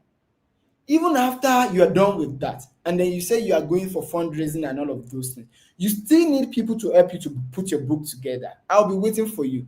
I mean, they say generally people say two things in tax.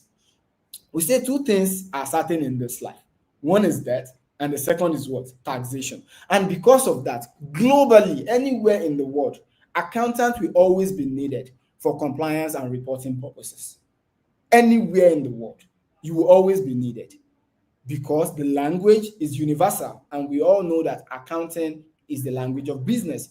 Unless money is not involved, even if direct money is not involved, as long as there is value exchange, there will be need for accounting for the value exchange, and there will be need for reporting the value exchange.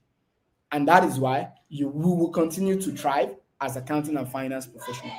It's a high trust profession. Accounting is a high trust profession. You cannot be a reputable accounting and finance professional when you lack integrity. There is just no way. And the profession has already helped you to let people just believe or even assume or hold the presumption that anybody practicing this profession is a person of integrity. And as such, they are able to open you up to opportunities, right? Digital finance tools make collaboration easier. As read in my citation, right from here in Nigeria, I've been privileged to file taxes in the US, in the UK, in Mauritius, in Ghana, in Kenya, and a couple of other countries, right from here in Nigeria, because there are now digital tools that make all of these things possible. Also, there is the global shortage of qualified talent or finance talent. Globally, what we are seeing now, I do mentorship, and that is one of the reasons why from the Employment Facilitation Committee of our Noble Institute, we have continued to put this kind of training in place because people are acquiring the certification, fine. But beyond the certification, the question is, what do you have to offer that translates words that business owners are speaking to measurable or impactful numbers? What do you have to offer, right? Beyond your certification, what do you have to offer? And reports have seen that there are shortage of people who truly have what accounting and finance means to offer because it is the language of business. People often think that accountants account for numbers, but that is not the case. We are not accounting for numbers because numbers are subject to change or can be static in some nature, but rather we are accounting for events or transactions. We are accounting for events or transactions. You should be able to know this. And we are seeing or currently experiencing global shortage of people who can truly do this. Multinational wants diverse financing. Now, in the world of equity, stakeholders, diversification, inclusivity, and equity.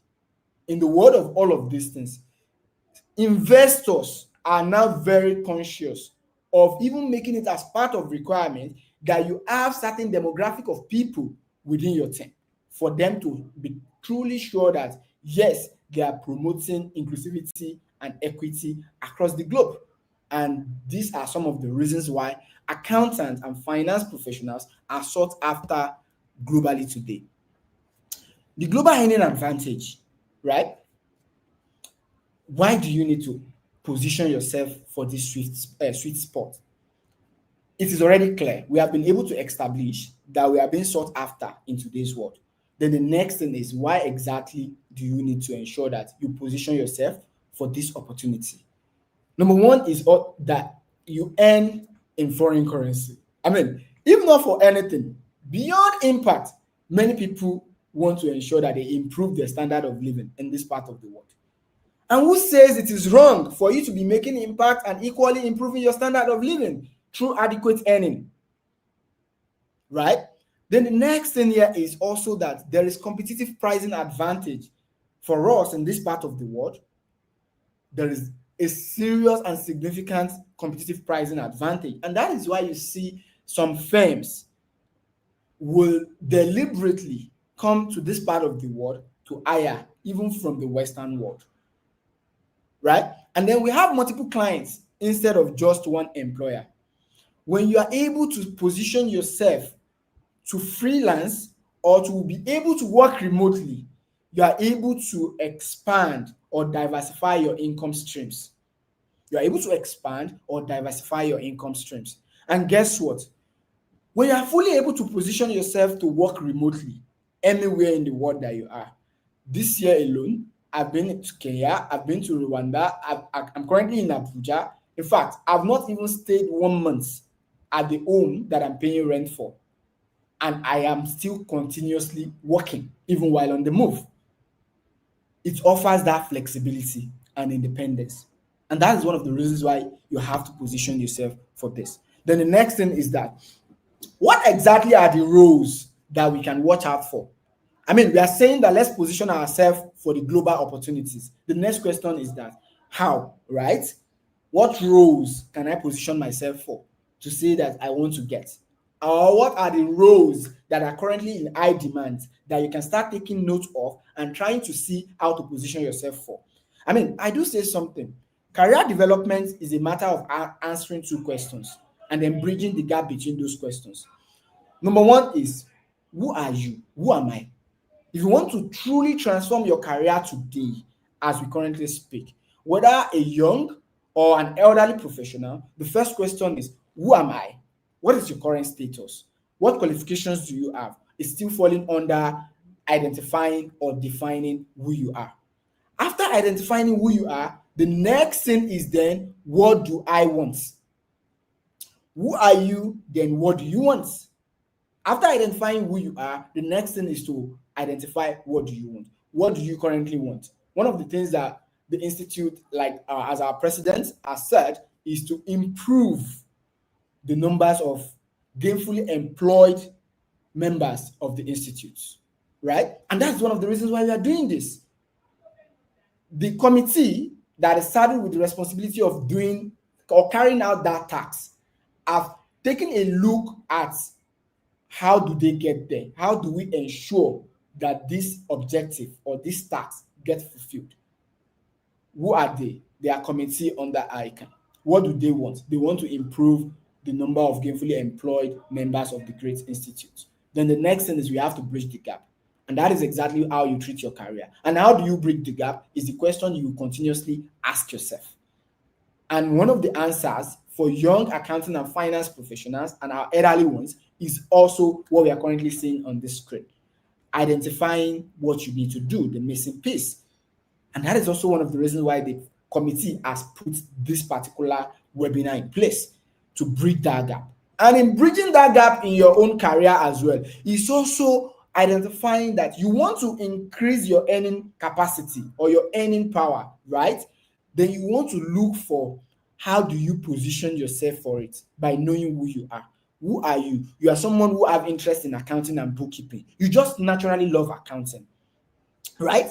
Then the next thing is to then identify what part or areas of accounting do you have so much interest in. There is bookkeeping, there is technical accounting, there is the payroll, and then there is the software part, there is the controllership part, there is the asset part or asset accounting part, and then there is the overall managing part. Which part of them do you find comfortable? So these are some of the currently globally sought after roles that we can explore. We have the accounting and bookkeeping part. This is very, very common, extremely common. I will be showing or sharing with you some of the websites that we can explore to assess these roles. We have the financial analysis and strategy. if you are a mid-level finance and accounting professional, you are already getting to say above 10 years of your professional career, you shouldn't be found wanting in equipping yourself with that skill around financial analysis and strategy. You should be able to get into a room, and while everybody is seeing numbers, you are seeing growth, you are seeing business strategy, you are seeing opportunities, you are seeing threats and making recommendations on how to ensure that they are well avoided. Also, we have the part of audit, tax, and compliance. Like I said before now, after that, within our profession, tax is the next surest thing. We also have the corporate finance and advisory part, which includes valuation, financial modeling, due diligence support. As shared in my citation, I've been privileged to manage a $15 million Series B funding. And during this, I was being, let's say, for the lack of a better word, audited, right, by KPMG China. And I'm here in Nigeria. And KPMG China is the one that is reviewing my book or my books. And I'm here in Nigeria. And I'm able to tell them, this is it. Why? Because the standards are universal. The standards are universal. And because of that, we stand a better chance at getting or accessing a lot of opportunities. Then we have the finance transformation and automation. This is becoming mainstream now. As accounting and finance professional, you should start positioning yourself to a part or to a position where other professionals, most especially the tech professionals, the core tech professionals, are coming to you to seek your opinion or advice on how to manage the technical part of whatever product they are building. They cannot do it alone. And because of that, you have to ensure that you are well positioned. Moving on. These are some of the core technical skills that you need to possess if you truly want to have some of these roles. Core technical skills that you need to possess. These are some of them. Your IFRS and GAAP knowledge, it has to be sound. You cannot want to be a technical accountant or a finance transformation consultant and not be sound in your technical accounting. The IFRS that you did in your corporate reporting and financial reporting, time to put them into good test, right?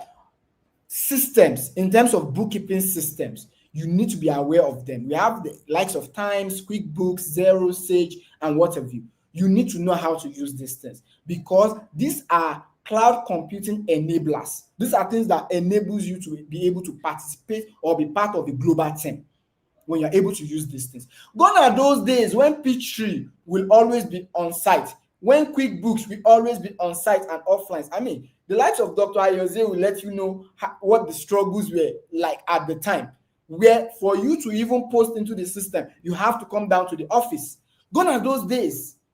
If those barriers are no longer there and there is now technological advancement, your job is to ensure that you position yourself to be able to then improve your standard of living through all of this means. Moving on, we have the taxation knowledge, both local and international basic taxation knowledge.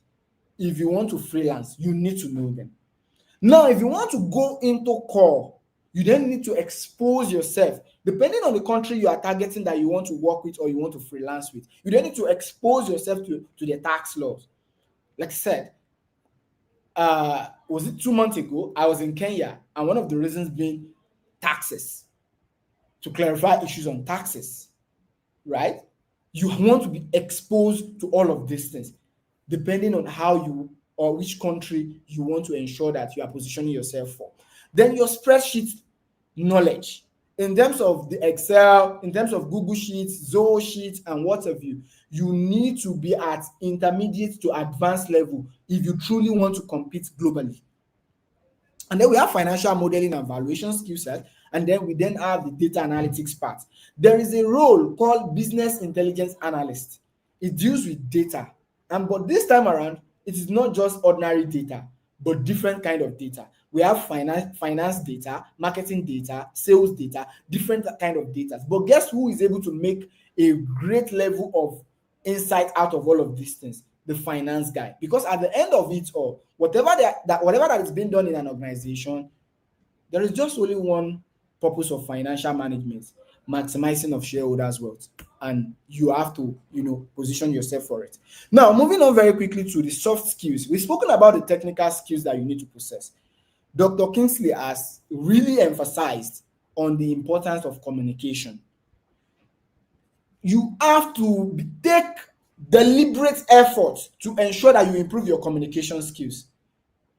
I mean, you can't get to an interview and then they are asking you simple question because it is now case-based. You are struggling because the only thing you are focused on all along is just crunching numbers. It shouldn't be. Clear written and verbal communication skill, we must possess it. Ability to simplify complex finance terms, very, very essential. You are presenting to the board and then you are saying expected credit loss. What is expected credit loss? I mean, the board, one of the board members is a medical doctor. You are talking about expected credit loss. How does it affect the overall business? How does it hinder our growth? How does it affect the strategy? That is exactly what they want to know. There's nothing that concerns them with what IFRS 9 says. Maybe when you are speaking to your CFO or you are speaking to your financial controller, maybe you guys can be enjoying that conversation. But once it gets to other stakeholders, you want to be very mindful and conscious. Another thing is critical thinking. Critical thinking is a skill that you take conscious effort to develop by asking or knowing how to ask relevant questions. You have to be able to think critically. People say something is not possible. You're asking yourself, why is it not possible? Or you see a number looking one kind to you. You're asking yourself, why is this number like this? What could have made it to be like this? Why is it positioned this way? Critical thinking. Then we have time management and reliability.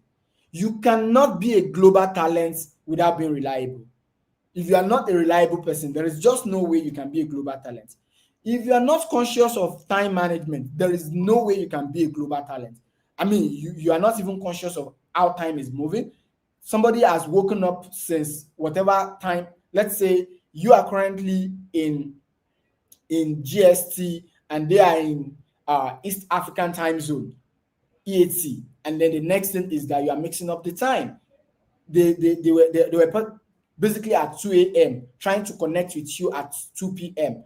And then the next thing is that you are still waiting. They still have to wait for you on the call for additional 10 minutes. That is uncalled for. And you can't be a global talent with such mentality or such approach to work. Then we have the cross-cultural sensitivity. And this is very funny.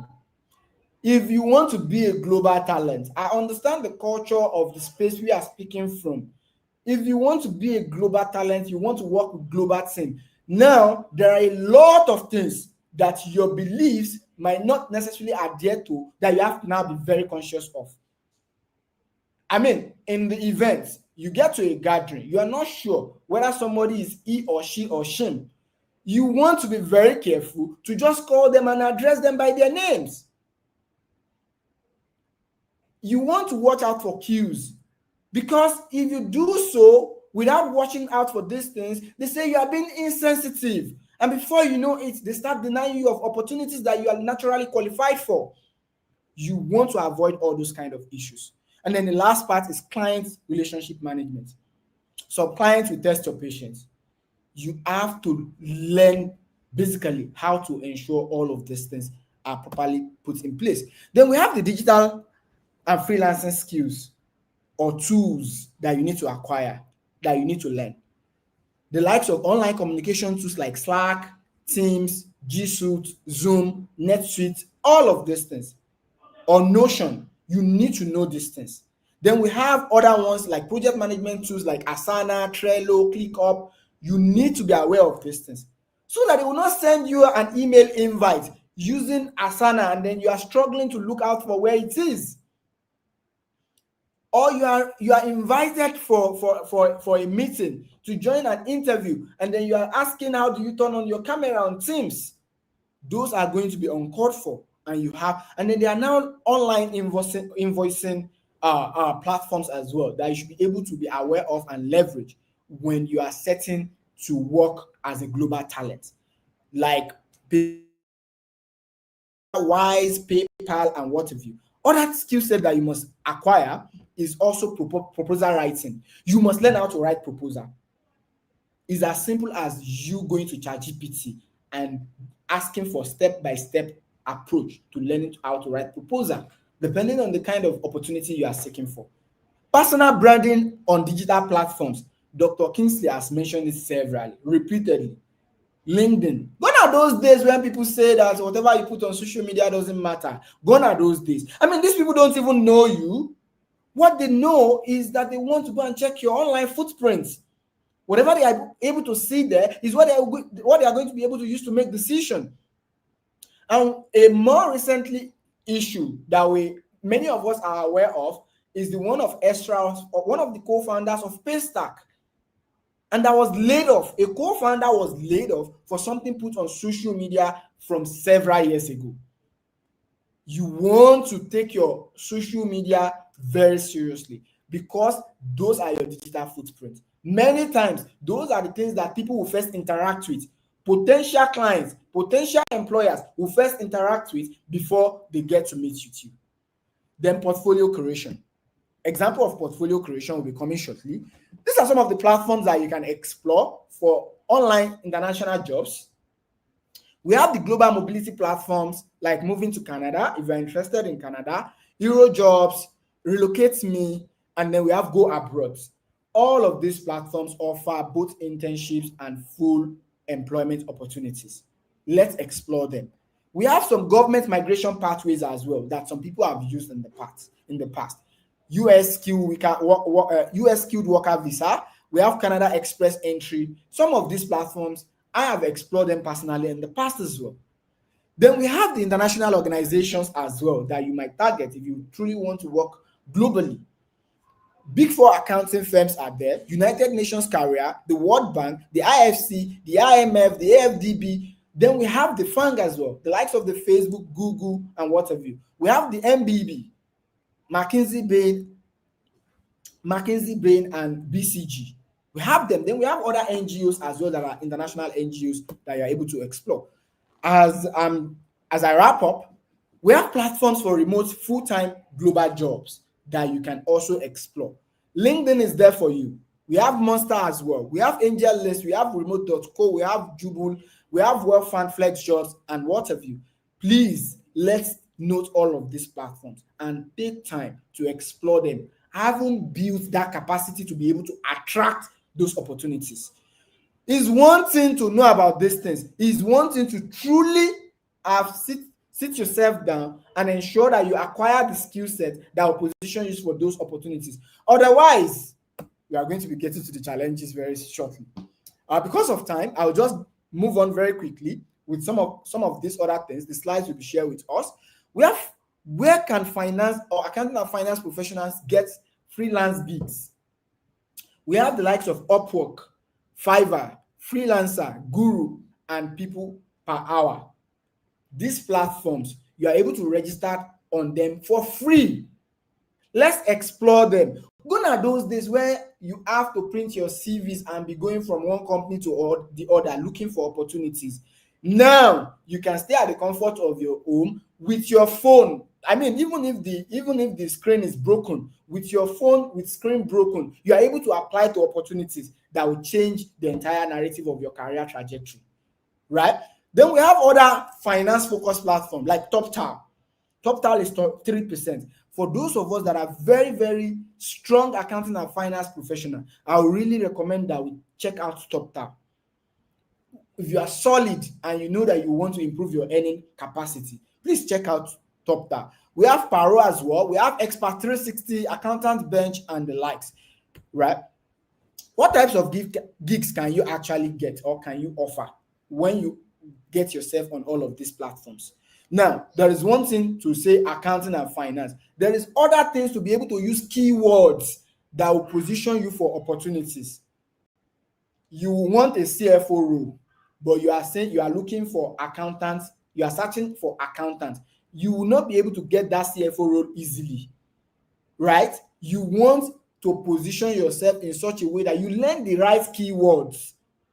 There is monthly bookkeeping. You're not even doing anything much. You are just entering the whole thing into your QuickBooks, and then you are getting maybe your $20 per hour, depending on how much the job is. I know I'm already trying to wrap up. Then we have the payroll setup, account receivable and payable, and what have you. Financial modeling, audit support. People hire for this. People hire for all of these things. Then the next thing is, how do you price when you get on some of these platforms? How do you ensure that you position yourself and bid competitively? For beginners, you can price as low as $10 per hour, or depending on how you are even seeing your skill set, come below, or depending on the size of the engagement, so that you can be called for that, for those opportunities. One thing with pricing and negotiations, if you bid too low, people will not trust you. If you bid too high, people will ignore you. So you want to truly take your time to learn how to ensure that this is done perfectly. Moving on very quickly, talking about or re-emphasizing on what Dr. Kingsley has said about your global brand. Your brand is your global passport. Brand is what people say about you when you are not in the room. What will people say about you? You need a clear niche, a professional online presence, a strong portfolio, and testimonials. I'll be showing us what clear niche simply means. Zero bookkeeper for e-commerce business. People pay more to specialists than when they feel like you are just the accountant. Any small thing, accountant. Any small thing, head of accounts. Any small thing. In fact, now we are seeing people struggle because there is a difference between account manager. Some people think that account manager is an accounting role. Account manager is not accounting role. It's a sales role. If you don't know about some of these things, you keep applying to the wrong job. You keep getting rejections till you get frustrated. And that's one of the reasons why we all need to ensure that we pick one or two from this session. We have FP&A analyst for tech startups. When you do this, people are able to resonate with you easily. This is what a world-class LinkedIn profile looks like. Use professional headline. You can see tax accounting, global compliance and reporting, X Big Four, and then the qualifications, right? Use your banner. You can see a banner here. About section, just in 3 paragraphs. You can see it here. Then you put your experiences and not just duty.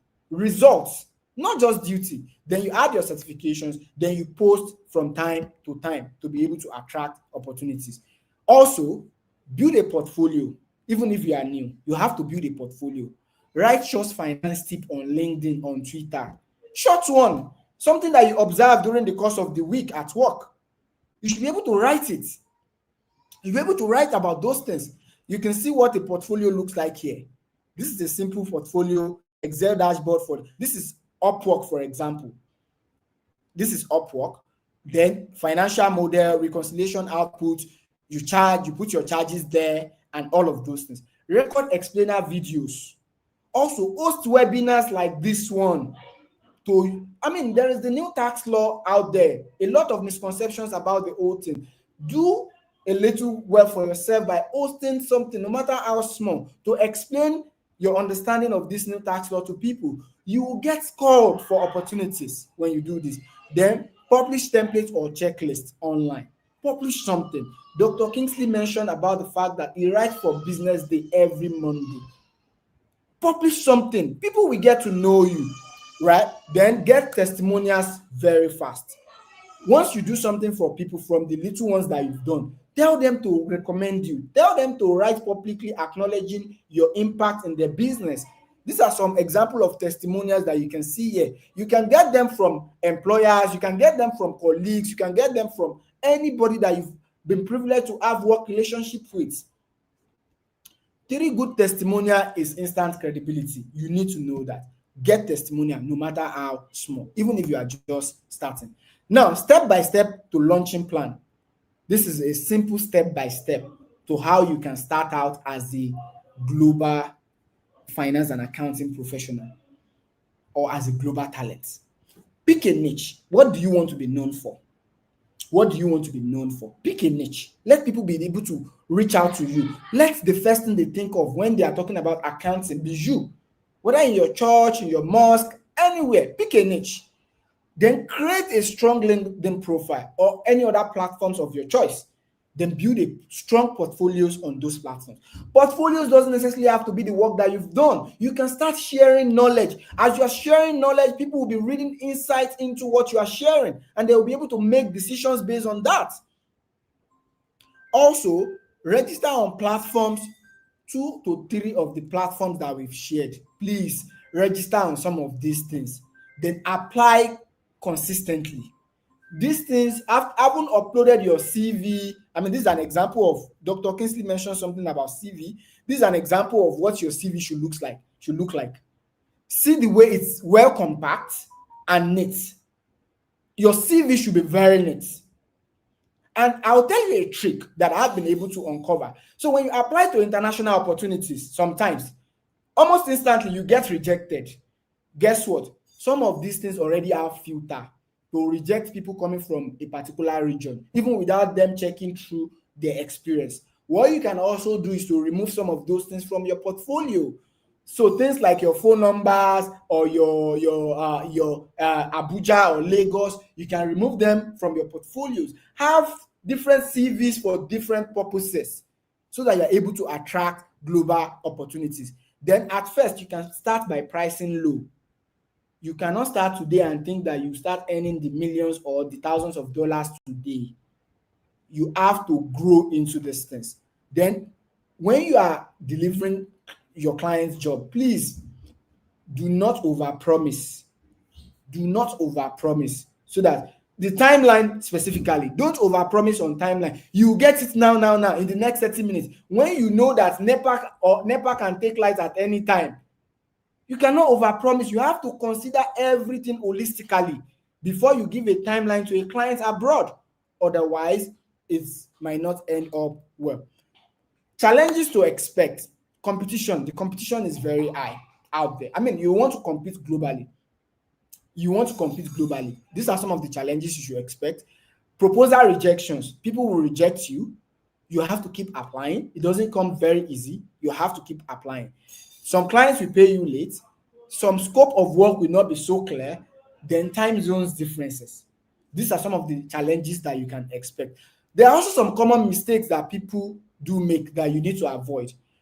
Applying without personalizing your proposals is wrong. That's why we said you should have a niche. Underestimating your value is also wrong. You don't have portfolio. Portfolio doesn't necessarily have to be big. Start from the little things that you have done, the little impacts that you have made or that you have created. Then your communication skills. If you don't communicate well, it will not help you sell in the global market. How to overcome these things? Niche down, deliver high quality work, communicate proactively.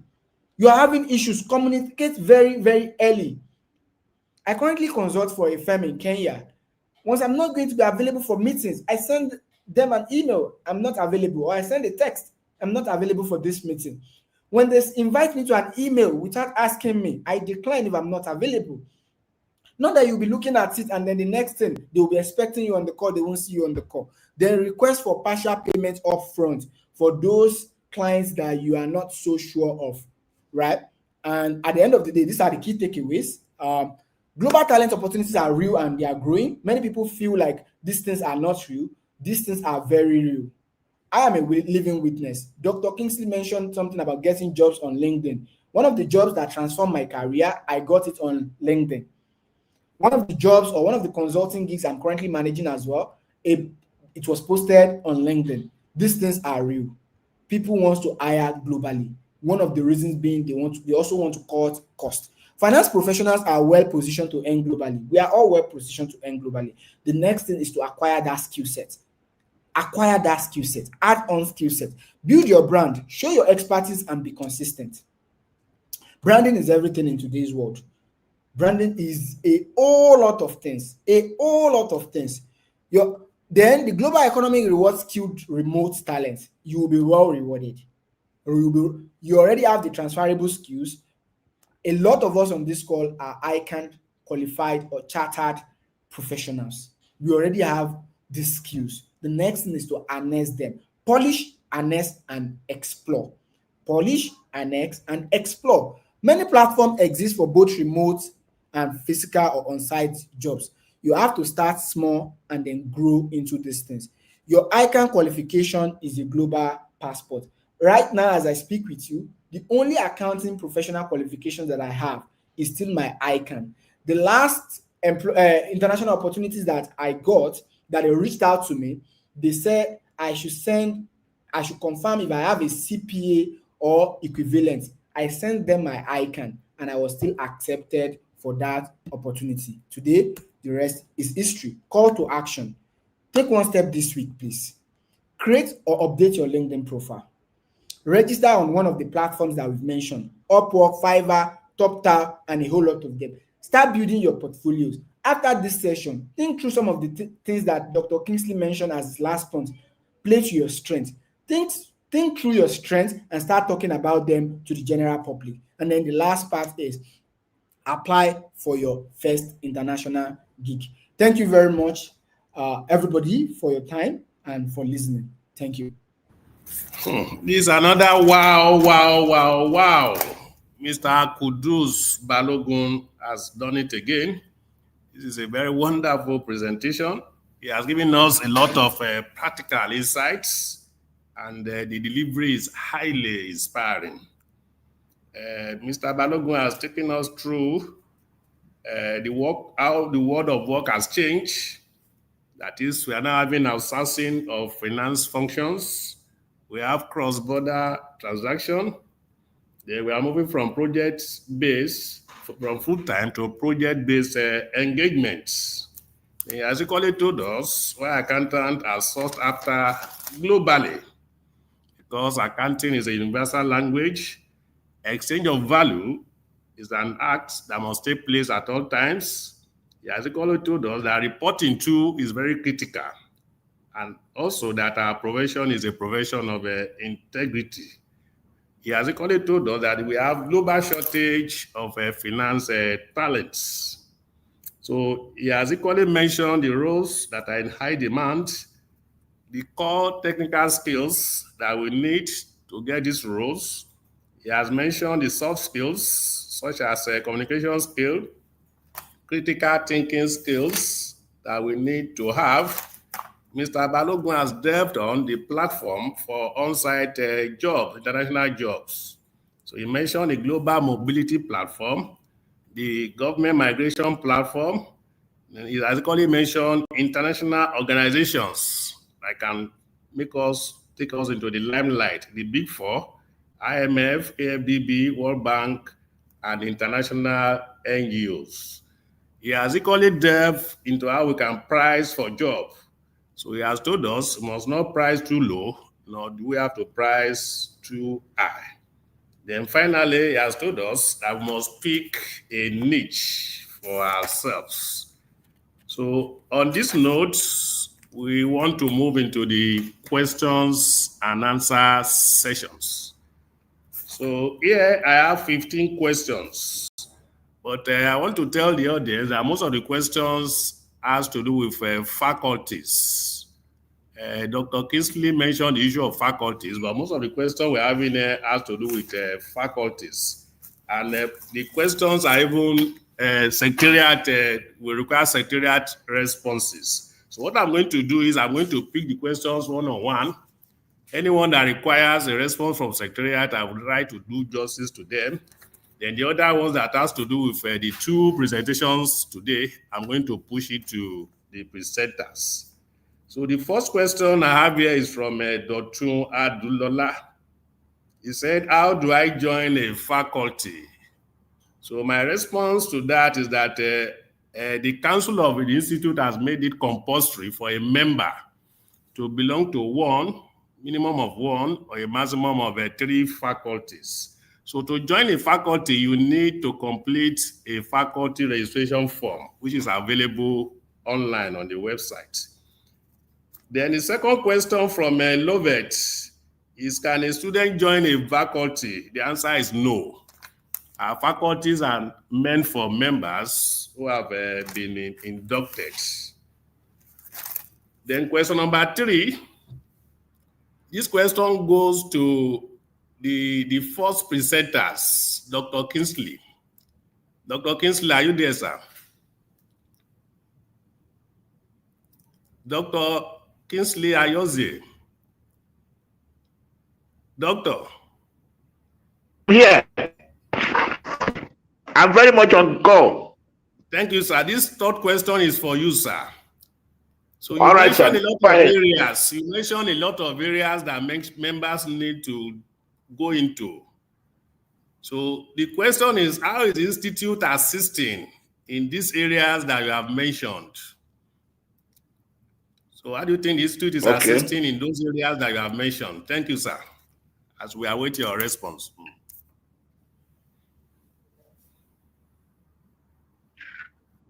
Why not? Or should I take this? Yes, it's your question. We'll be taking it as we move. I said we have about 15 questions. So we're on the third one, and All that right. third question is meant for you, sir.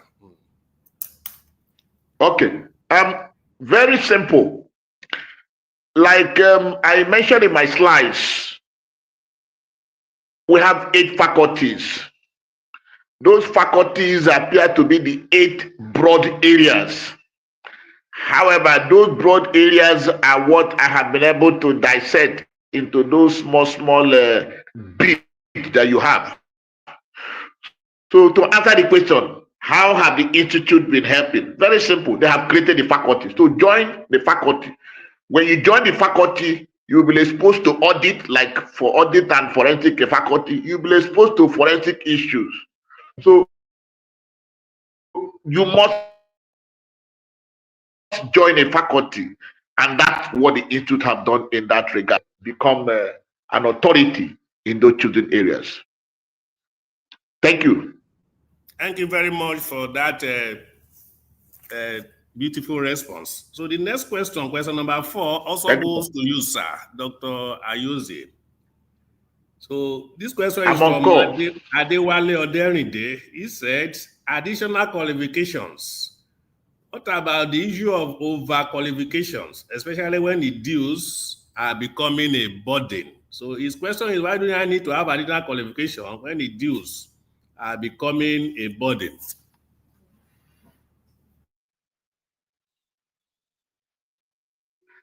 Well, you cannot rule out the issue of learning. Even when you learn, you get to get some new ideas. You get to get some new information. To be very honest with you, if I have a degree in accounting in 2001, for instance, I cannot compare myself with somebody that have a degree in accounting in 2025. Why? The accounting standard that was used in 2001 is not same in 2005 or 25, as the case may be. In 2001, we are talking about statement of accounting standard. Meanwhile, in 2025, we're talking about international financial reporting standards. So goes with further degrees. When you update your knowledge, you seek to get relevant information that will keep you stand firm in the ever demanding world. So that is not an issue. Let's keep learning, except you do not have the wherewithal or you do not have the mental capability to learn. If you are fit, please, my charge for you is to keep learning. Thank you. Doctor, for And that keep acquiring response. additional. Thank you, sir, for the response. So question number 5, this one is more or less for the secretariat. Can a member be in 2 or more faculties? Then what is the additional financial implication? This question comes from Madam Martha Balogun. Yes, I've said it earlier on. A member is expected to have a minimum of 1 or maximum of 3 faculties. So the maximum you can have is 3. So you can be a member of 2 or more faculties up to a maximum of 3. Then for each additional faculties, you are going to be paying an annual subscription of 2,500 naira only for each of the additional faculty. Then you're also going to add, for the first year, you're adding a new faculty, you are going to pay 2,005 registration fee. So in the first year of a new faculty, you are going to pay 5,000, 25 for registration, 25 for subscription. So in subsequent years, it will just be 2,500 naira subscription per annum. So that one is from Martha Balogun. Then question number 6 is from Honesty Bright. She's asking that the attendance she marked for the SMP webinar is yet to be credited. Yes, it's still work in progress. So all those who attended that webinar, we have their 5 MCPD credit units. Then question 7. So this one also goes to Dr. Ayozie. The question is from Saad Mohammed. Okay. He said, I am not too sociable and I want to go to social to network and meet people and also advertise myself. So how do I go about it, please? Okay. My response is you start small. How do I mean by starting small? Become sociable by joining the district. I think that's a smaller forum. Become sociable by joining your alumni association. You are a graduate. Certainly, you will have an alumni platform. Become sociable by joining your class alumni platform, not the school now. Maybe the set you finished, 2002 Accountancy Graduate Association. Just acquaint yourself with such arena. In your religious circle, be you a Muslim, be you a Christian, join an organ. If you are not married, join the youth. If you are married, join the men.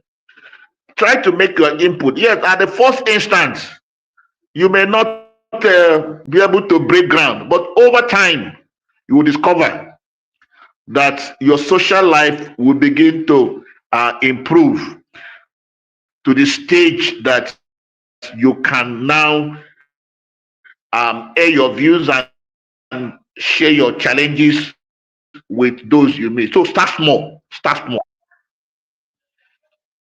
Thank you very much, sir, for that response. The next one is a comment, not really a question, but I feel I should read the comment to the audience. This is from Abiodun Shinyobade. She said, webinar is an opener. This webinar is an eye-opener for me. Since I became an ACA, I do not know what to do, but I now know what to do, given this webinar. So it's a comment from Abiodun Shinyobade. Then the next question is also on faculties. Is it possible to change a faculty? This from Sahid Abdurrahman. Yes, you can change your faculty. You only need to formalize this. So just write to the secretariat that you want to change your faculty and your request will be attended to. Then the 10th question is from Mr. AbdulQuddus Balogun. How can one increase his or her negotiation skills? So that question is for you, Mr. Quddus Balogun. Thank you very much. So one thing is, one, you have to take deliberate effort in learning more about negotiation. So when I wanted to start ICL, my professional accounting practice firm, because I know that I will be consulting for people, I focus more on fundraising, helping clients to negotiate deals and all of those things. I had to go and take a course about $1,850 or thereabout dollars with Harvard on negotiation mastery, right? You have to be intentional. You want to improve your negotiation skills, you can start from as low as going to ChatGPT, defining your kind of person, and then putting it on it to teach you or to give you an approach to negotiation. Then another thing is to also read wide. When it comes to negotiation is about the amount of information you have at your disposal. The amount of information you have at your disposal will determine how well you are able to negotiate. You have to read wide and make enough research. So read wide, make enough research, and then the next thing is there are also simple courses on negotiation. There are books on negotiation that you can Never Split the Difference is also a book on negotiation that you can check out and read, and then you can watch YouTube channels as well.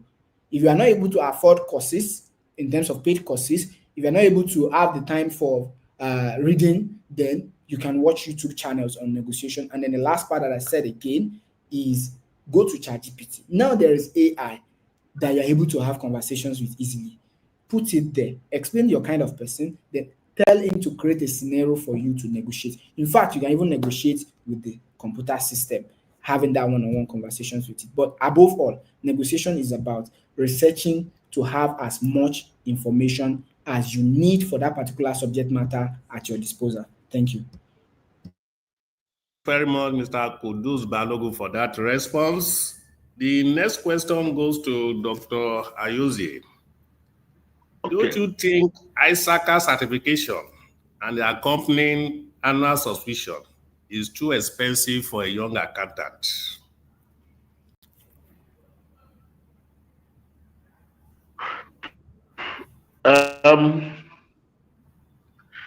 My response is in this form. Can we try ignorance in place of knowledge? The answer is no. Why do I have to make reference to ICAN or CISA exam? Fine, you have your ACA. You want to work in a bank and you desire to work in internal control unit, which by structure is digitalized in process.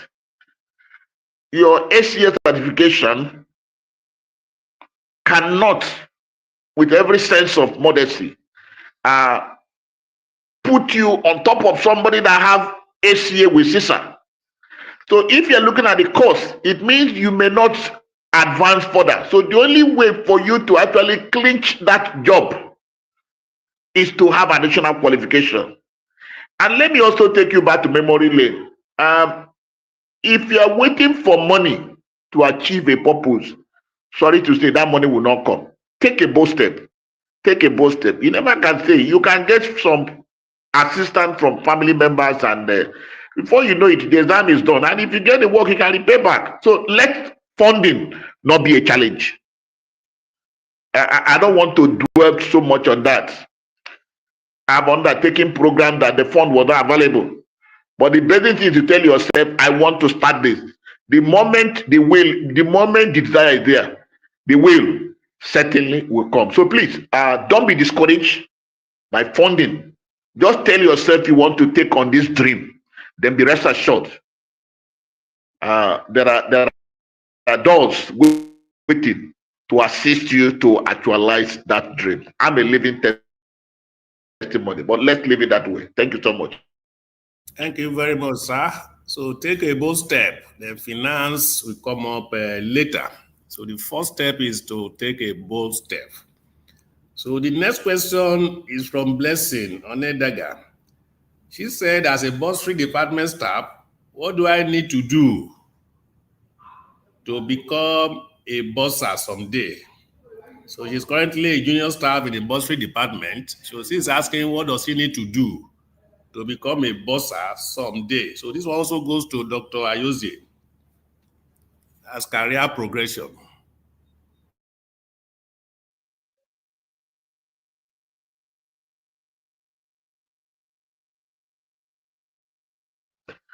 Okay. Yeah, qualifications are, but if you have a degree, aspire to have a second degree.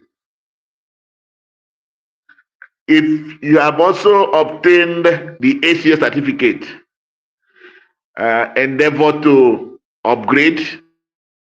By upgrade, apply for fellowship. I've had issues where some persons having clocked up to 10 years happen to them.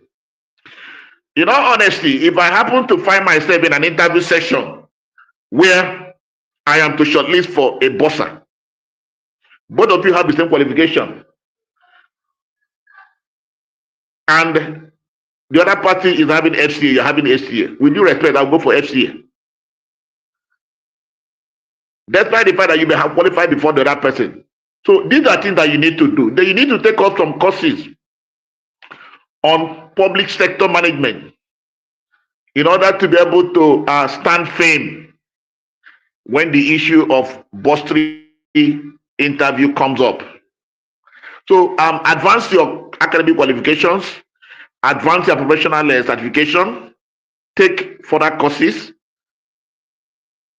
in order to compete favorably when the time comes.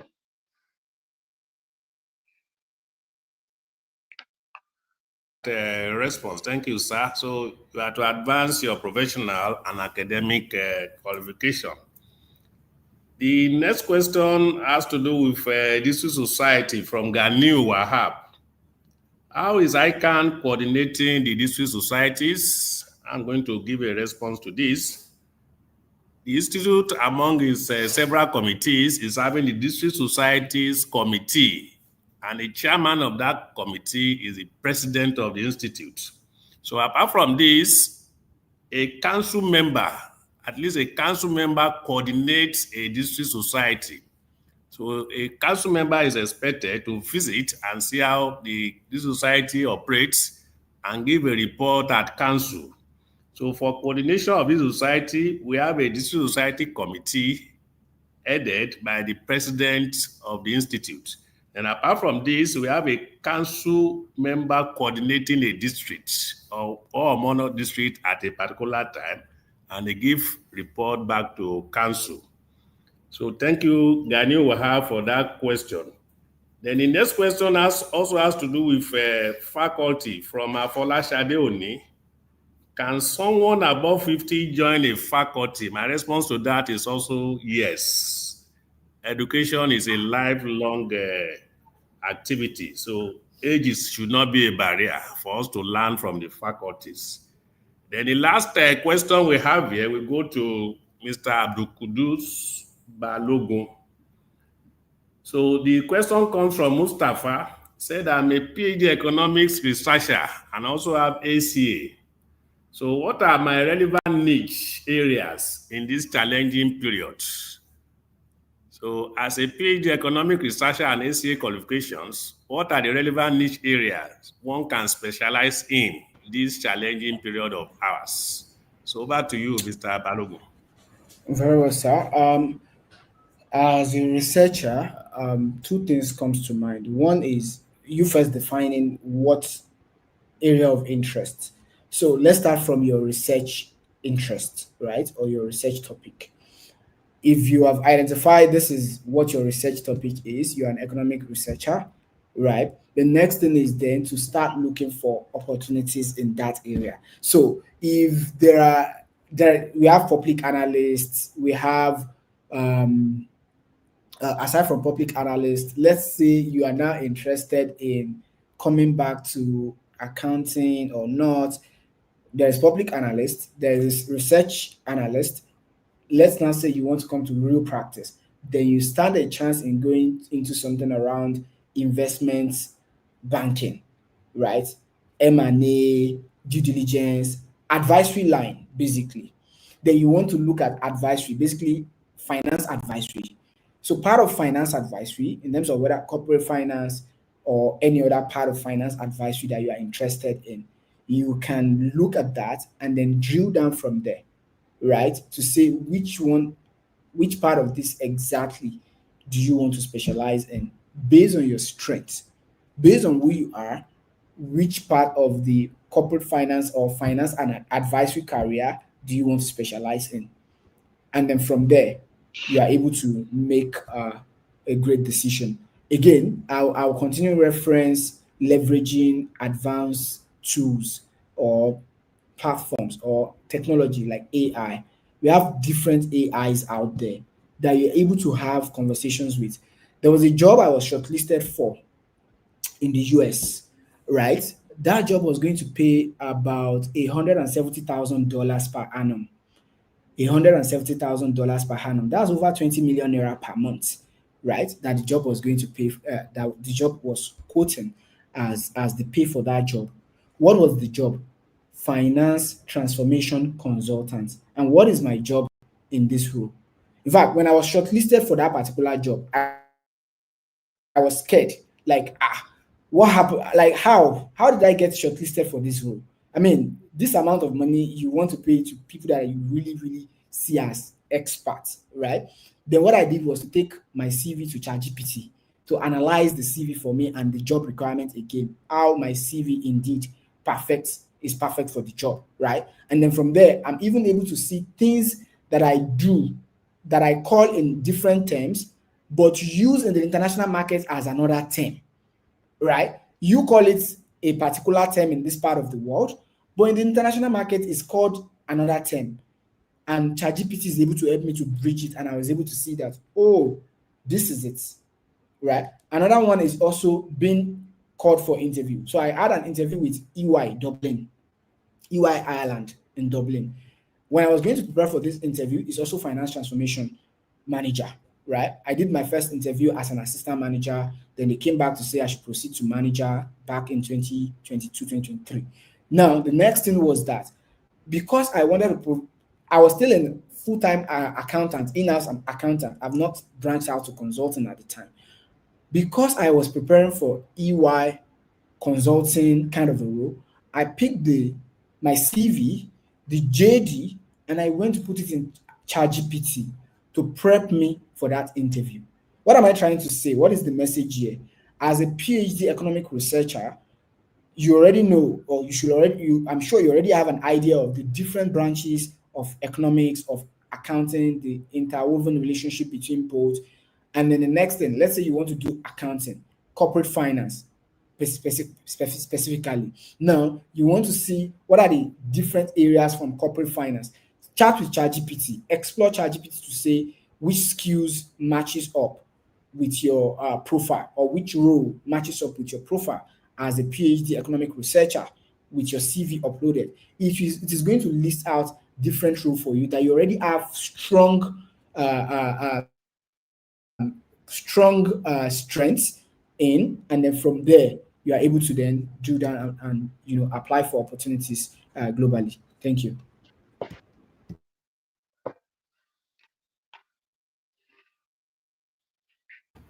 Mr. Quddus Balogun, for that detailed response to the last question for today. Distinguished ladies and gentlemen, our time is fast spent. Before we go into the vote of thanks, I want to advise that we should follow through the link to register our attendance at this webinar. So we are not going to take cognizance of those things you are writing on your comment. Please go through the link to mark your attendance before the end of this live event. So distinguished ladies and gentlemen, we are moving to the next item on our agenda, which is vote of thanks.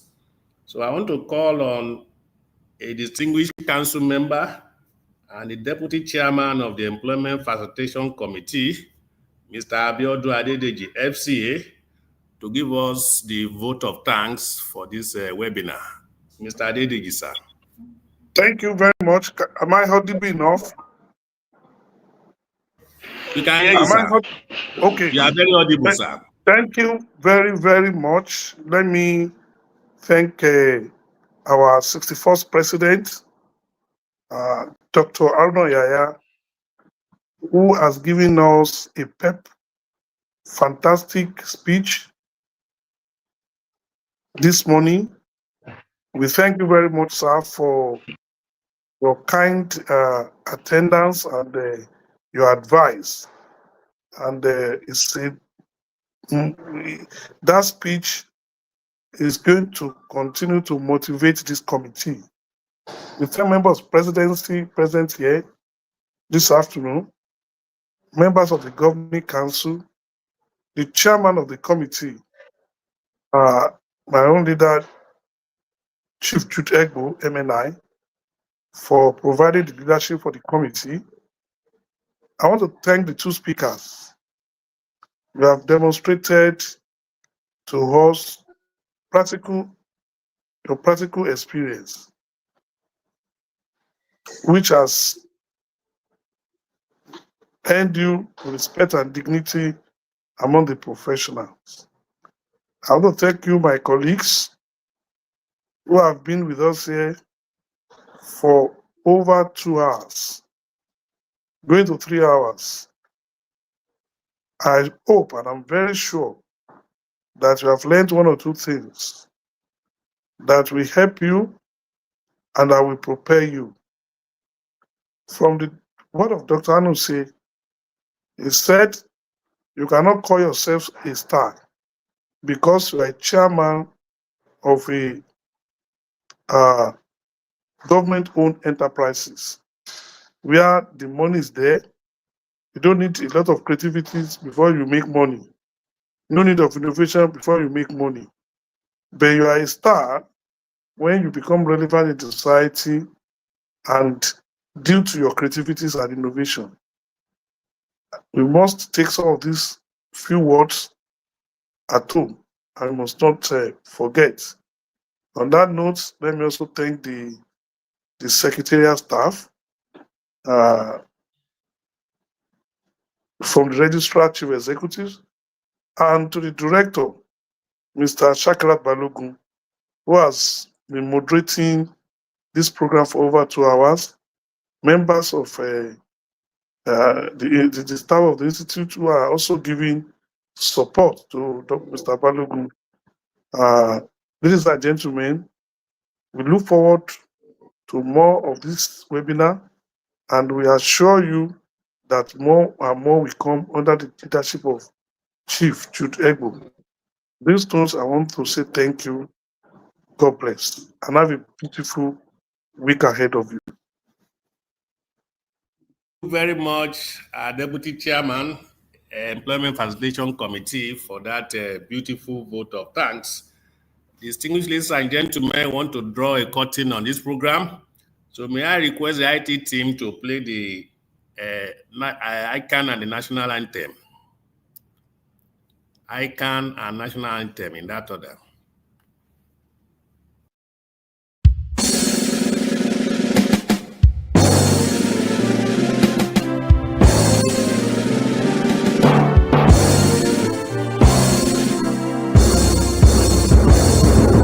Let's go right fount of treasure in triumph of an array, standing stronger in harmony, building a land together.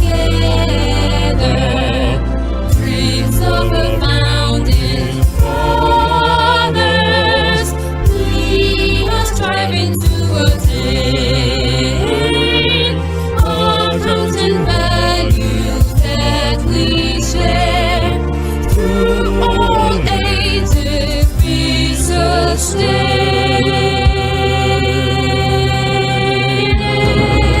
Institute of Chartered Accountants of Nigeria,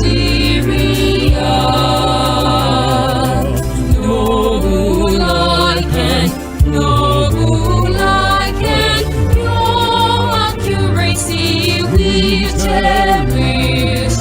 We uphold your integrity.